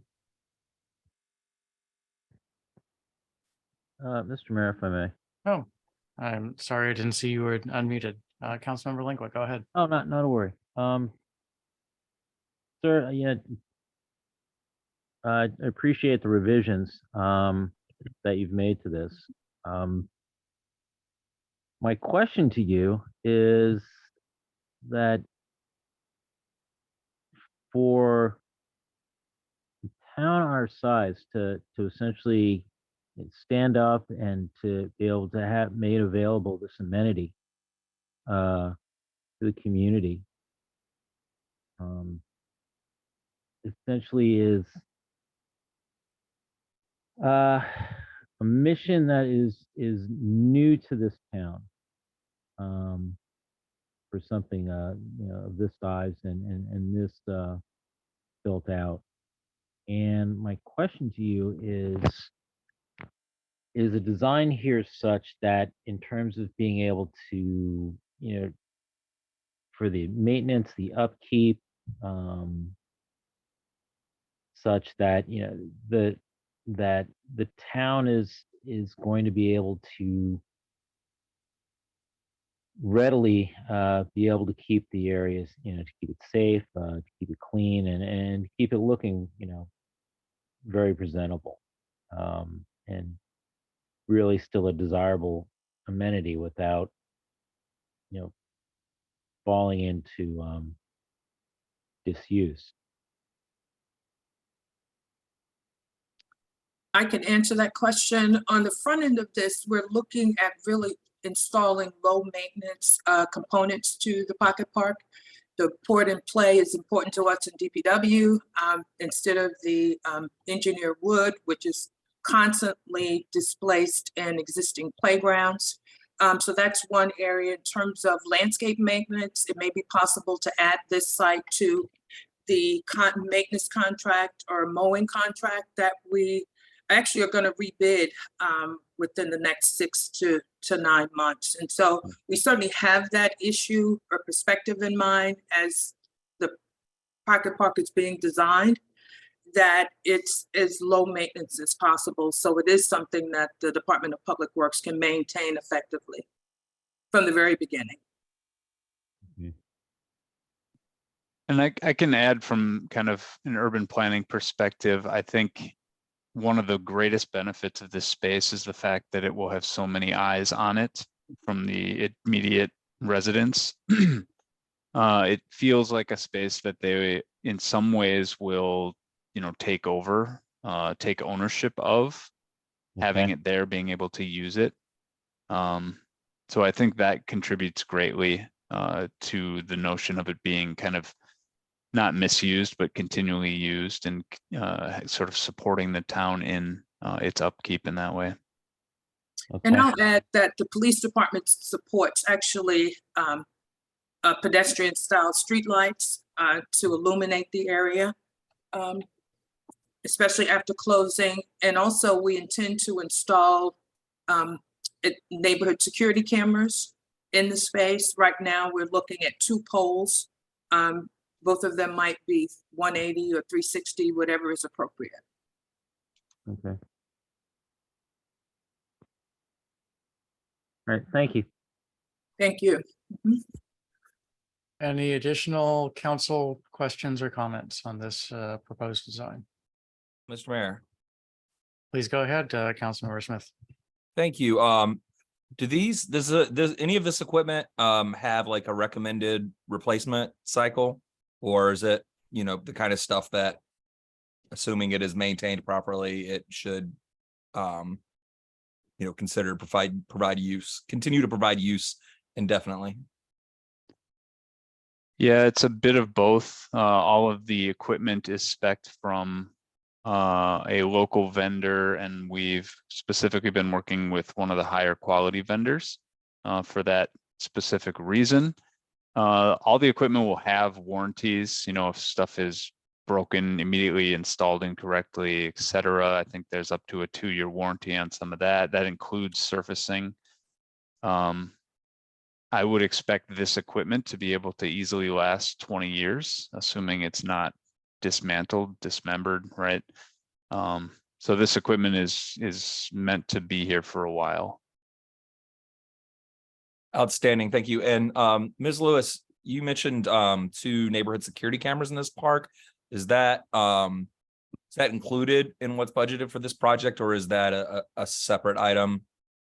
Yeah, is that a separate item?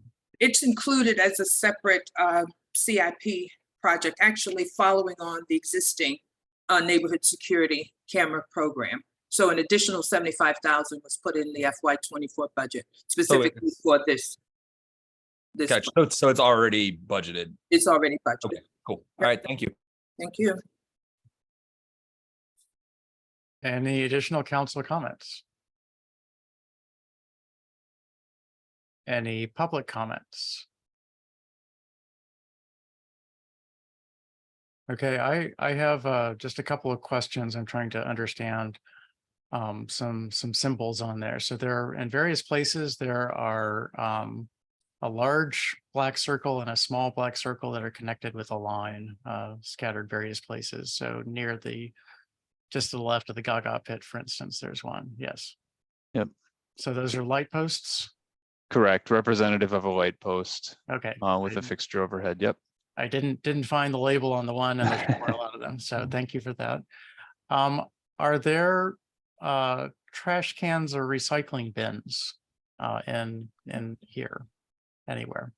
Right now, that has not been itemized as part of the street furniture. It's something to be, I think, discussed with staff as we move forward. I would certainly recommend there be at least 2 sets kind of each, probably near the seating areas or as people kind of come and go. But I think the seating areas are centrally located enough to accommodate that. But those would be something to certainly look into with the street, call it the street furniture package. Okay, I think that will be essential for helping keep the park clean.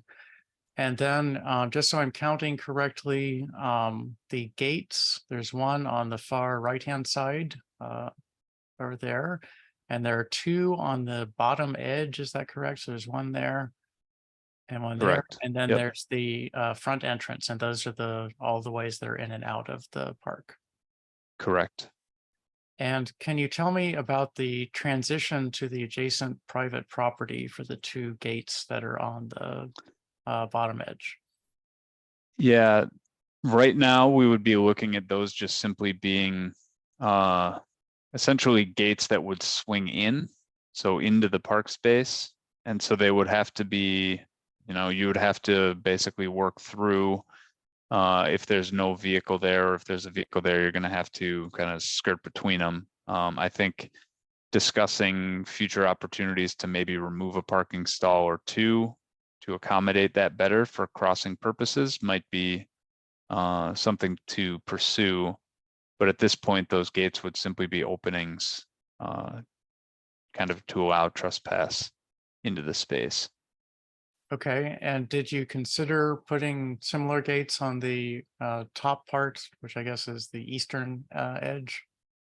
Yeah, and I'm just going to be able to draw it kind of like that. So gate here, gate here, gate here. So that's what we're looking at.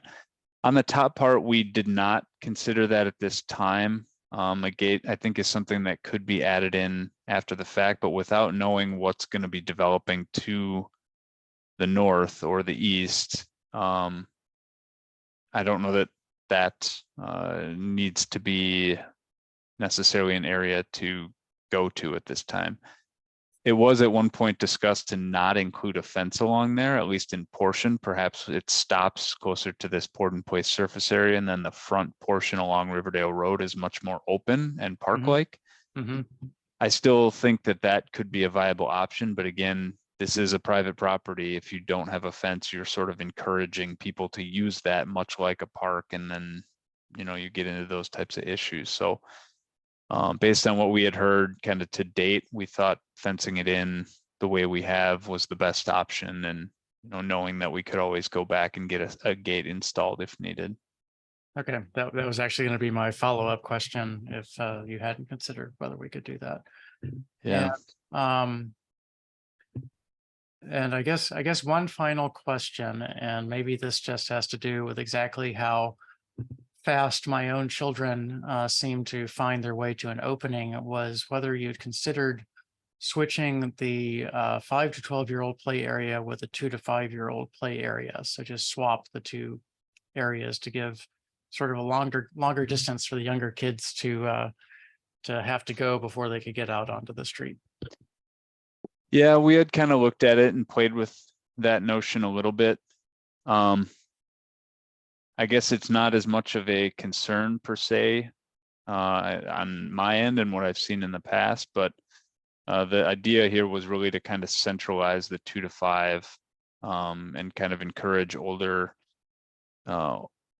kids to that back end space. Okay. But so you did consider it and you thought that this worked best, probably, I guess, I mean, that puts them furthest away from both exits. So,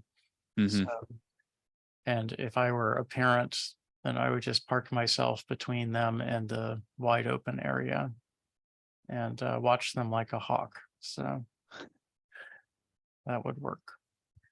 And this is a narrow enough space that I think you can effectively do that. So I think that's good. Okay, those are all of my questions. Council members, any additional questions or comments, or members of the public?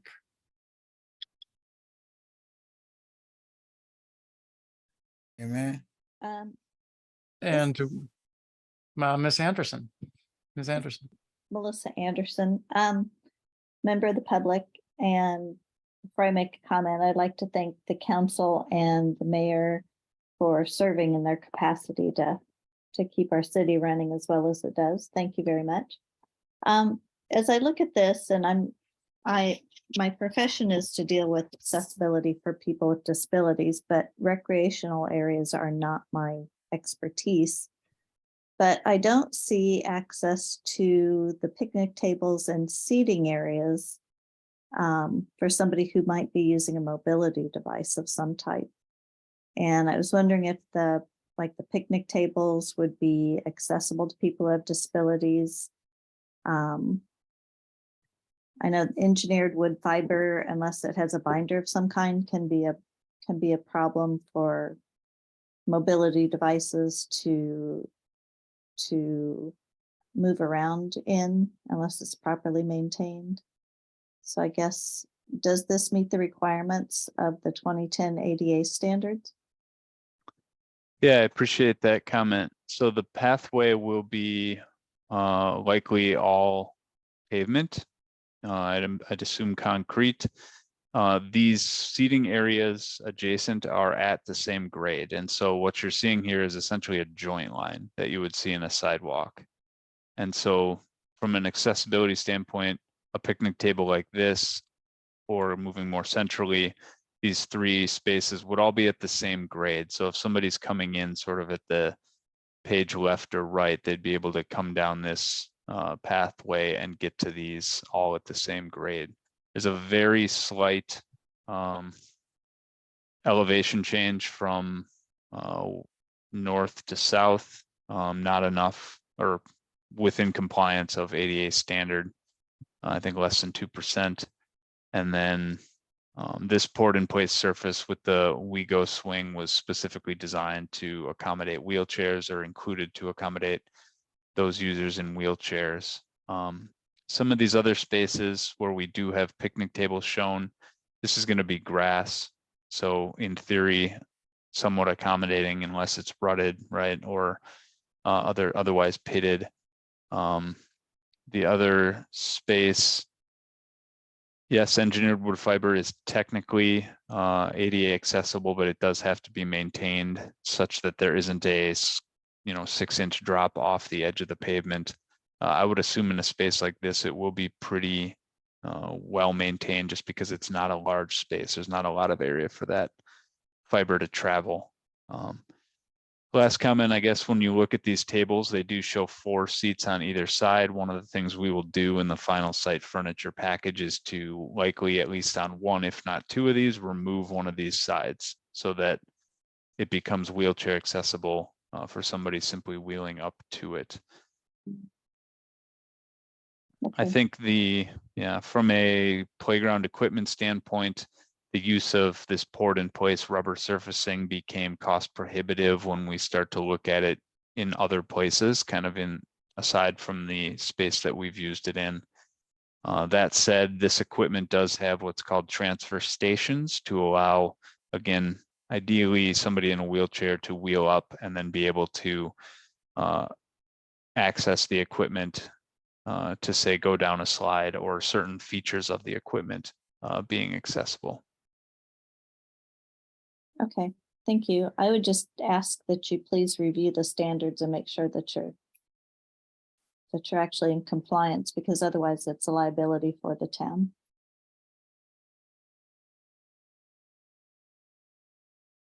Yeah, will do. Thank you. And Thank if you. I could repeat, I guess a comment I made, certainly our preference is that we do the port in place. And so if we can in any way fund it, I'd rather see it in the playground areas as well. And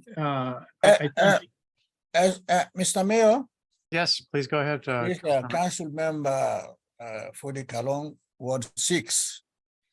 I would like to make a suggestion concerning this park. Hello? Okay, go ahead. Yes. You have the floor. Is it necessary for us, from the mayor to some council members, to visit this place and to see for ourselves, to assess it before we make any conclusion? Because we are doing it on internet and everything. We don't know how safe is it for the children or for the pedestrian or the vehicles. That's why I want us to visit there and see for ourselves. Then we'll make our conclusion, our finding. How do you see about that? So I know that I personally have visited this place certainly dozens of times over the many years I've lived here. And I believe that the design of this playground as shown will work. And you know, basically you have the significant fencing on the three sides. And so the only real vehicular traffic issue is on Riverdale Road on the front part. And I've been discussing that for the last several meetings where we've seen these designs. You know, my concerns on that, and I think that they've addressed those.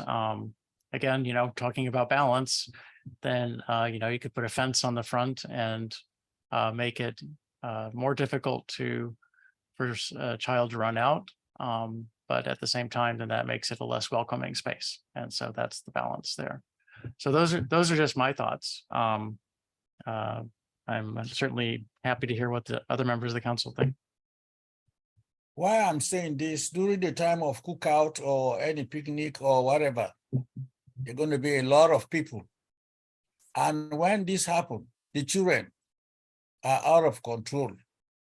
So if we visit there and give idea to each other how to maintain the area, they will make our conclusion. That's what I'm saying.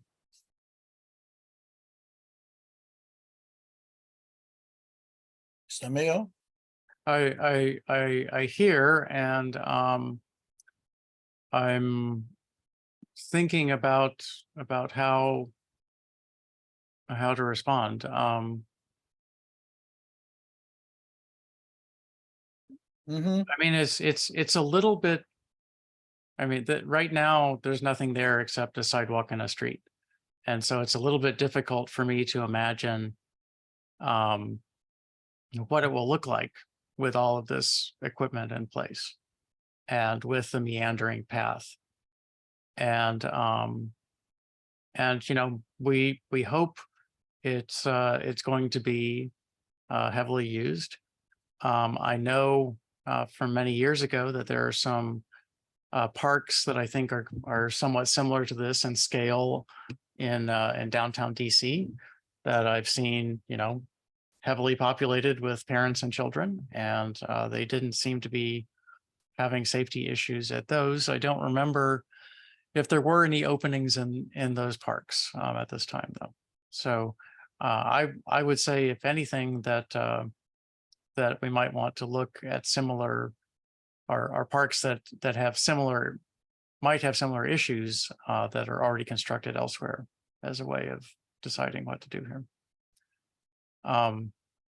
Mr. Sauer, do you have any comments sort of on safety and crowding and things like that?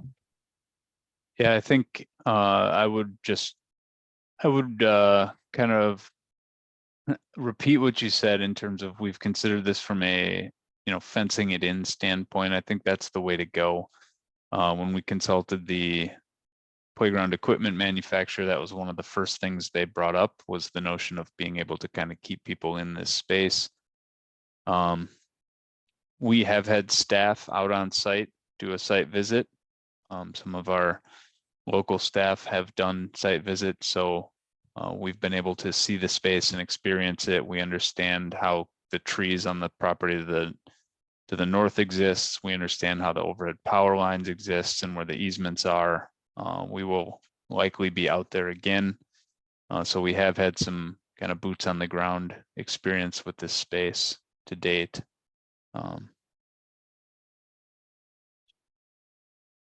So Councilmember Kellon, is your concern just that it will be so crowded and so many children that parents won't be able to track their children, or? Yeah, that's what I'm thinking about. But if he said it's gonna be okay, we'll go with that. Well, like I said, I think that that it would be nice to have an amenity like this, and this will hopefully not be the last of these. There's other space in the general area that some of it in Ward 6 that could also have parks such as this put in. And that's my word, yeah? Yes, Aha. this You see, is that's this is on the edge of your ward, but there are spaces that belong to the town that are similar. I need safety precaution for the people. That's why I'm saying that. Mhm. Yeah, okay, but it's okay. Hence it's okay, it's okay. Okay, All right. Councilmember Smith, I see your hand is up. Thank you. Yes, Mr. Mayor, I appreciate council member from Ward 4's concerns and comments. Perhaps it could help with that. I mean, I think a lot of the things that the council member is suggesting have already been done by staff and the previous council. I know we've talked about this we've talked about this, actually. We talked about this project at my first council meeting, now that I remember it. So this site is, I know, been diligently evaluated by staff, safety concerns evaluated and whatnot. And so I'm just wondering if there's, a 60-second overview of that engagement and planning that staff could provide.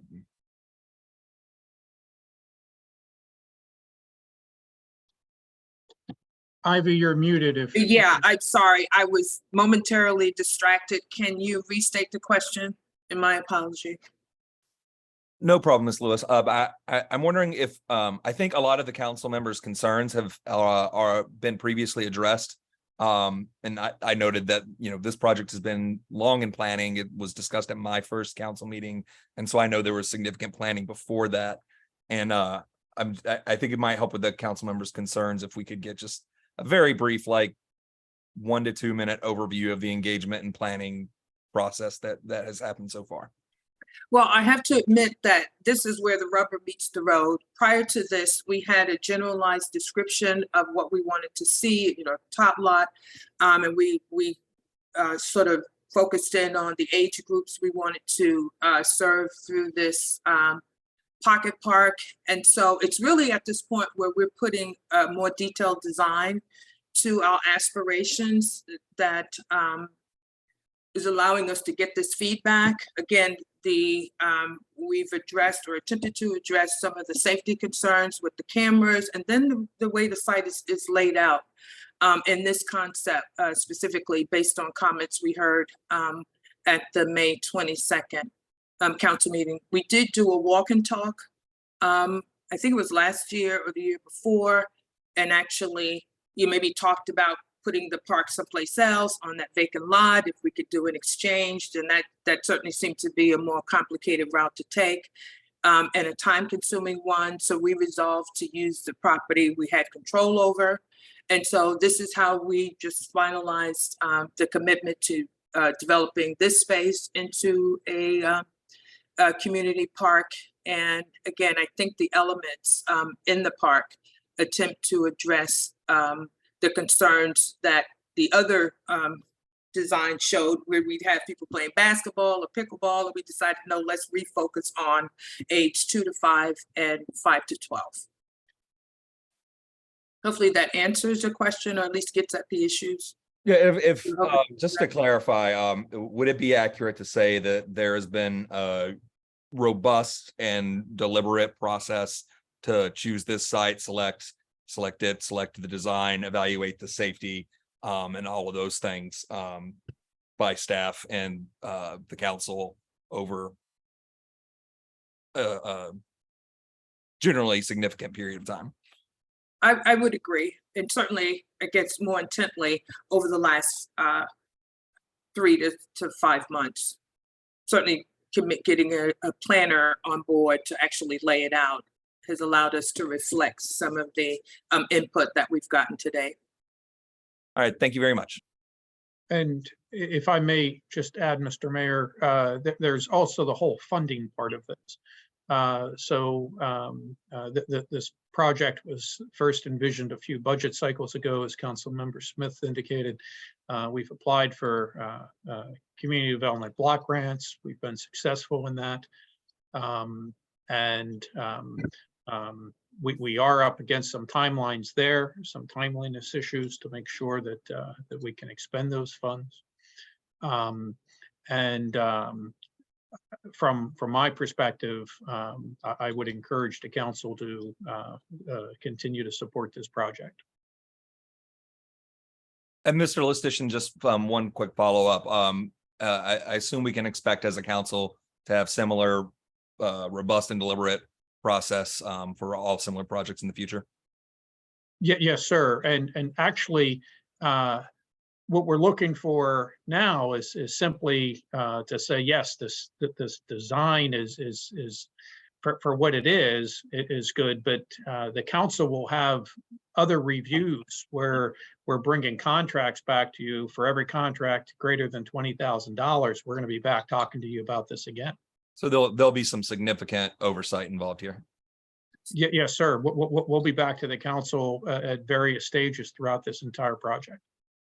Outstanding. Thank you, Ms. Lewis, Mr. Listician. I hope I definitely sympathize with the council member from Ward 6's concerns, and I think they're entirely valid.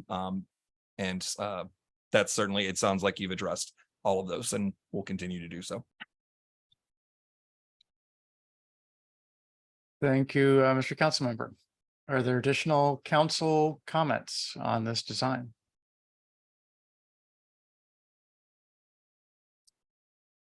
There are 2 public comments that Melissa Anderson put into the chat about link to the ADA standards and also some guides for the standards for anyone who is interested in following those.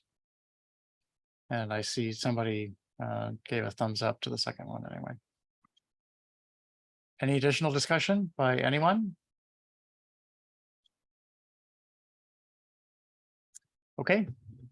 I think we can move ahead and have further development of this design and move towards contracts. So thank you to staff and our consultant, Mr. Sauer. Thank you. Thank you. Okay, next item under new business. We're on new business number 2, license agreements for use of town infrastructure in Riverdale Park Station. Actually have this item as well, Mr. Mayor. No action is requested at this time. Instead, I'd like to brief you on the proposed license agreements for use of town infrastructure in the Riverdale Park Station community. As you recall, on May 22nd, the mayor and council accepted the transfer of certain infrastructure in this community with the adoption of ordinance 2023 OR 08, which takes effect on June 11th, 20 days following the date of the council's actions. Staff is proposing 2 license agreements. The first is with Calvert Track LLC to continue to utilize street lights for wayfinding signs, holiday lights, and security cameras, and to allow the installation of banners in the future that are approved through the mixed-use town center and county permitting processes. This agreement is non-exclusive and acknowledges the possibility of the town using at least 50% of street lights on any block within the community if desired. The agreement has an initial term of 5 years with the opportunity for 2 additional 5-year terms unless terminated by either party. And the agreement puts the responsibility and cost of installation of attachments and maintenance on the developer. The second license agreement allows the existing townhouse mailboxes to remain in their current location on the sidewalk on Woodbury at both 46th and 47th Street, and on Rhode Island Avenue and Van Buren south of the Village Green. This agreement requires that the mailboxes be maintained in a good and safe state of repair, and it proposes termination after 25 years. The HOA has proposed 2 revisions to the draft agreement. One accepts the obligation to hold harmless and indemnify the town and its agents from liabilities and damages, except those that might arise from gross negligence committed by the town or its agent. And the second proposed revision is to eliminate the expiration of the agreement after 25 years. Both the town attorney and staff support these revisions and will incorporate them into the document as proposed and present them to the mayor and council for approval at the special legislative meeting on June 12th. And with that, I'll take questions. Thank you. Thank you, Director Lewis. Are there council questions or comments on this item of new business? Mr. Mayor. Please go ahead, Councilmember Inyang. Director Lewis, I appreciate working with the residents in the town of Cape Fritz to sort of get these through, and even the flexibility. It's good to hear that the HOA's lawyers' comments have been able to be accepted so that we can try to keep this moving forward in a timely manner. My question is, once the documents are signed, is that it? There's no further follow-up once it's sort of presented to the, I guess, what's the rhythm of like how this will play out? You'll present this formally in the next town council meeting, assuming that parties sign it beforehand, or is it afterwards that it's signed? Could you walk me through that? So at the meeting on the 12th, staff will ask the council to authorize the mayor to sign these license agreements, and then we'll get them signed by the 2 parties. Well, Calvert Track for its license agreement and the HOA for theirs. And then it's in effect. Got it. Thank you. Any additional council questions or comments? Any questions or comments from members of the public?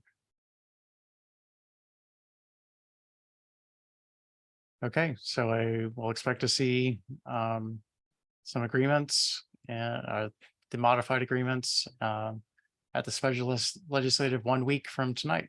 So sounds good. Okay, moving on to the next item of new business, 2023 road improvement projects, sidewalks and streets and sidewalk improvements, CIP project number 11 PW07. Okay, Mr. Mayor, I have this item as well. Again, no action is required on this agenda item. Instead, I'd like to report on the status of the solicitation process to select a contractor to complete the 13 road improvement projects. The current list of projects was identified in a town-wide condition assessment report, actually completed in 2020. But these projects were not considered the highest priority in the work program for 2021. This list of projects also includes locations identified by council meeting members and as needing attention, as well as through reports of concern from residents. We released the invitation to bid on April 13th with the due date for bids extended to May 26th. We received 6 bids ranging from $512,376 to $652,736. One bidder was excluded from consideration for not meeting all of the submission requirements, leaving the 2 lowest bidders under consideration by the review committee that comprises staff and project engineers. The lead project engineer on the project is conducting reference checks, which we expect to be completed by close of business tomorrow. And with this information, the review committee will select a bidder for recommendation to mayor and council. At the June 12th special legislative meeting, staff will present an agreement for construction services with a request for authorization for the town manager to sign the agreement. And with that, I'll take questions. Thank you. Thank you, Director Lewis. Are there council questions or comments on this item?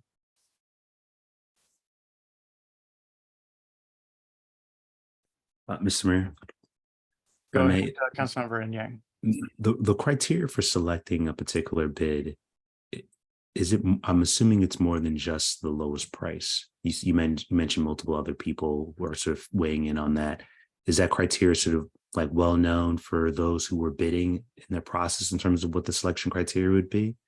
I would say generally, yes. And normally we use the language, the lowest responsive bid, in that the bidder has given us all of the information that's required in the solicitation. What tends to be an issue for some bidders are their references. We require that they have references of similar size projects and scopes that were completed within the last 5 years. And so the one bidder excluded had a project that was completed in 2014. So that's what disqualified them. So the solicitation itself makes clear what's expected in the bid package. And there's an opportunity and process for protests. And we usually allow time for that before a contract is presented to council or executed. Thank you. Mhm. Additional council questions or comments on this item? Any questions or comments from members of the public?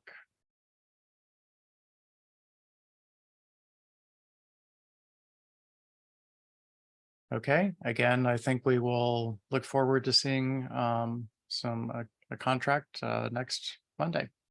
So thank you, Director Lewis. Thank you. Okay, we've gotten to the end of items of new business. Councilmember Lingua, you mentioned an item of new business. Yes, I did, Mr. Mayor. We'd all received from Ms. Barnes a notice about a public hearing by the county on, I believe it was funding for particular housing, and they're having a public hearing on it tomorrow. And I thought might be something we as council may want to talk about, get a sense to whether or not we would want to comment on that tomorrow, or direct staff to comment on that tomorrow. Okay, council, is that Director Lewis, is that our town staff, Mr. Lustician, is that document available for showing on the screen? Director Barnes? I believe it was included on the correspondence summary, so we can show that in just one moment. Mm-hmm.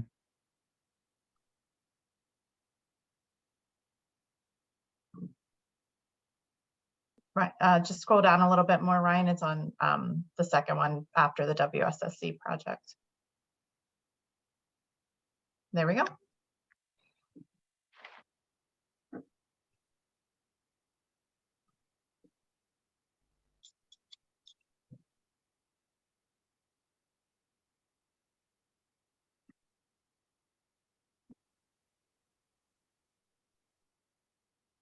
There we are.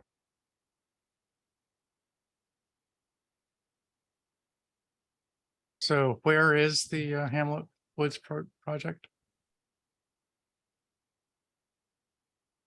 Or the Addison Park project? Are these near us?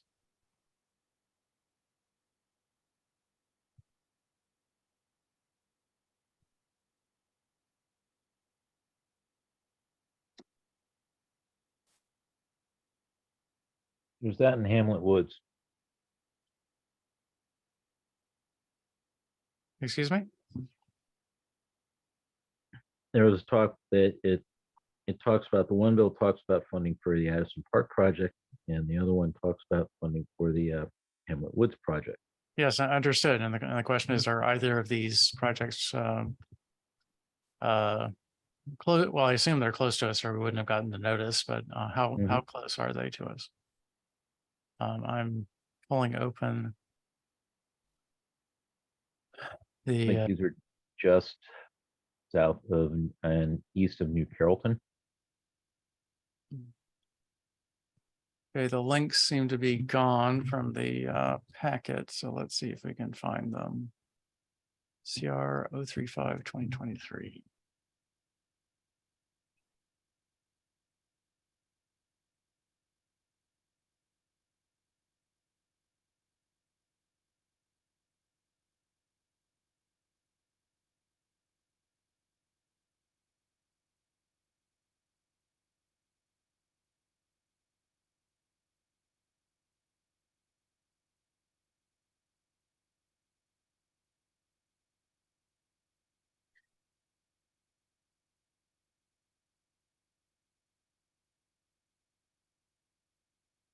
Well, I found a similar document here, but no.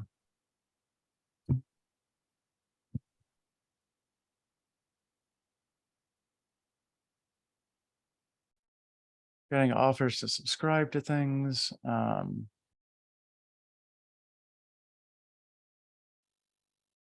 I don't see any details about where these are located.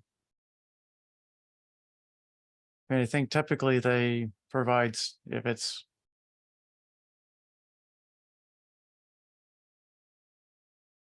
seeing if there's any detail in these. I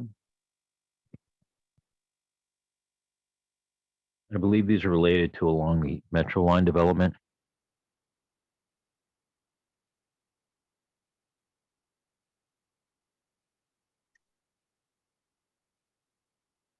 Providing funding for housing along or near adjacent to Metro stops. So Hamlet Woods. I'm just trying to find out what neighborhood that is. It says it's in Bladensburg.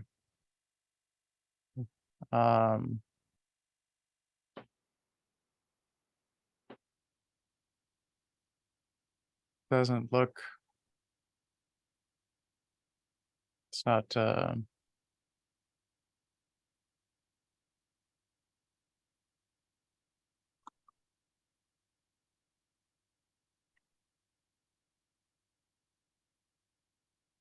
So Hamlet Woods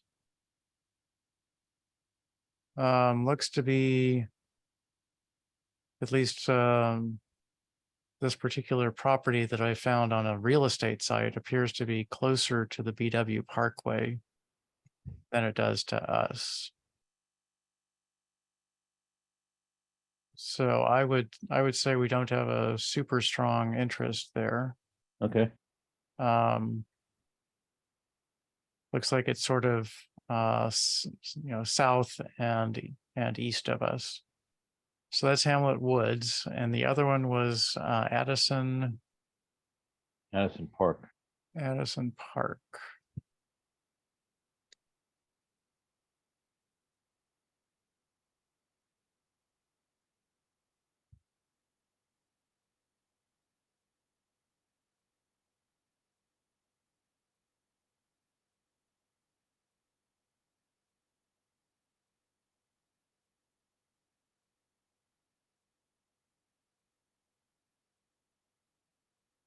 I'm finding Addison Road, but not Addison Park.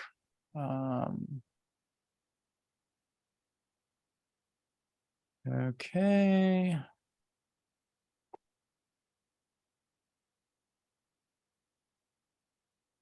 Addison Park is 10.9 acres. And says it's located in the southeast quadrant of the intersection of Maryland 214, Central Avenue, and Rollins Avenue. Uh-huh. So again, I think that's a good distance from the town. Okay. So I would say under our general rule that we try to It's not keep a real our, concern then. right. All right. Settles that. Okay. Need to find my way back to this this window. There you all are. Great. Are there, so are you okay with that? I mean, it looks like these are far enough away from us that I don't Yeah, think it's fine. it's a big deal. But I'm a little bit unsure of exactly where the second one is, the Hamlet Woods. As I said, I wasn't able to find that exact name, but the neighborhood that the property that was described as being part of it is, you know, good distance away from us. Okay. Are there any additional items of new business? We are again at the end of the new business. Mr. Mayor. Councilmember Foe. Yes, I couldn't help but be envious of some social media posts that I saw today. Hyattsville made a remarkable video celebrating Pride, and the town of Edmonston raised a flag celebrating Pride. I would like to direct staff to acquire a Pride flag and to raise it for the month of June. I thought that this would be the appropriate place to bring this up under new business. Okay, is that a motion? It is, please. Okay, motion to direct staff to acquire and raise a pride flag in front of town hall as quickly as practicable, I would assume, Yes, sir. and for the month of June. Is there a second to that motion? Second.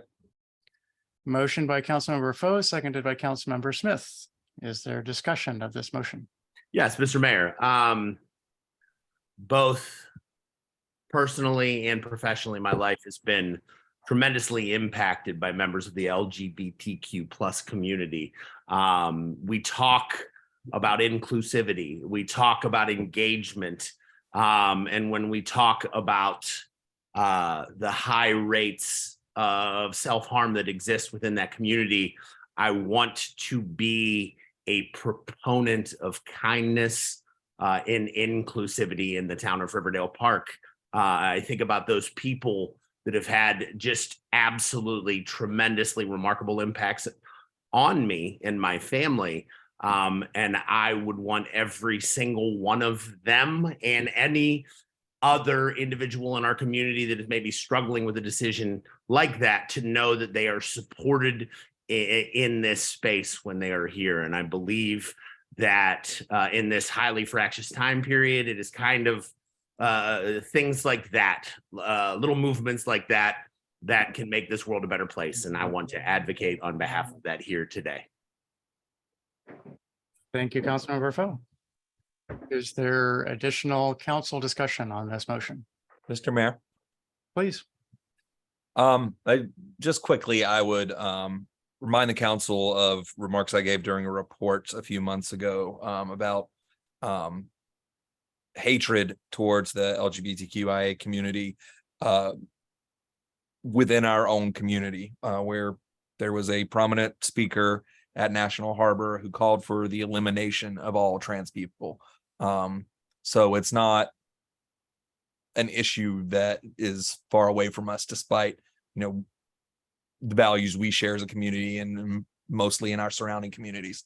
So I think this is important. And as the council member mentioned, just spreading and endorsing kindness, I think is one of the best things we can do as a council. Thank you. Thank you, Councilmember Smith. Are there additional council comments on this motion?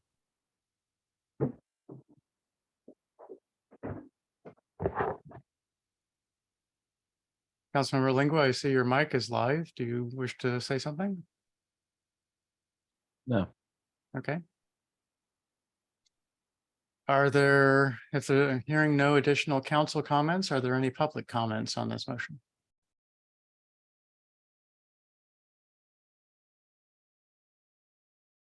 Again, seeing no unmuted microphones or hands raised, I will go to a roll call vote. Councilmember Smith, Aye. Councilmember Foe, Aye. Councilmember Lingua, Aye. Councilmember Inyang, Aye. Councilmember Mejia sent me a text message. She had to leave in order to be ready for work tomorrow. So she is not here to vote. Councilmember Kellogg.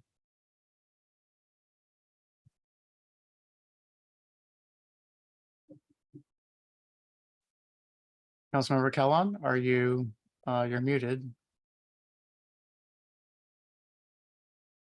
Aye. Okay, and I abstain. The motion passes 5-0. Are there any additional items of new business?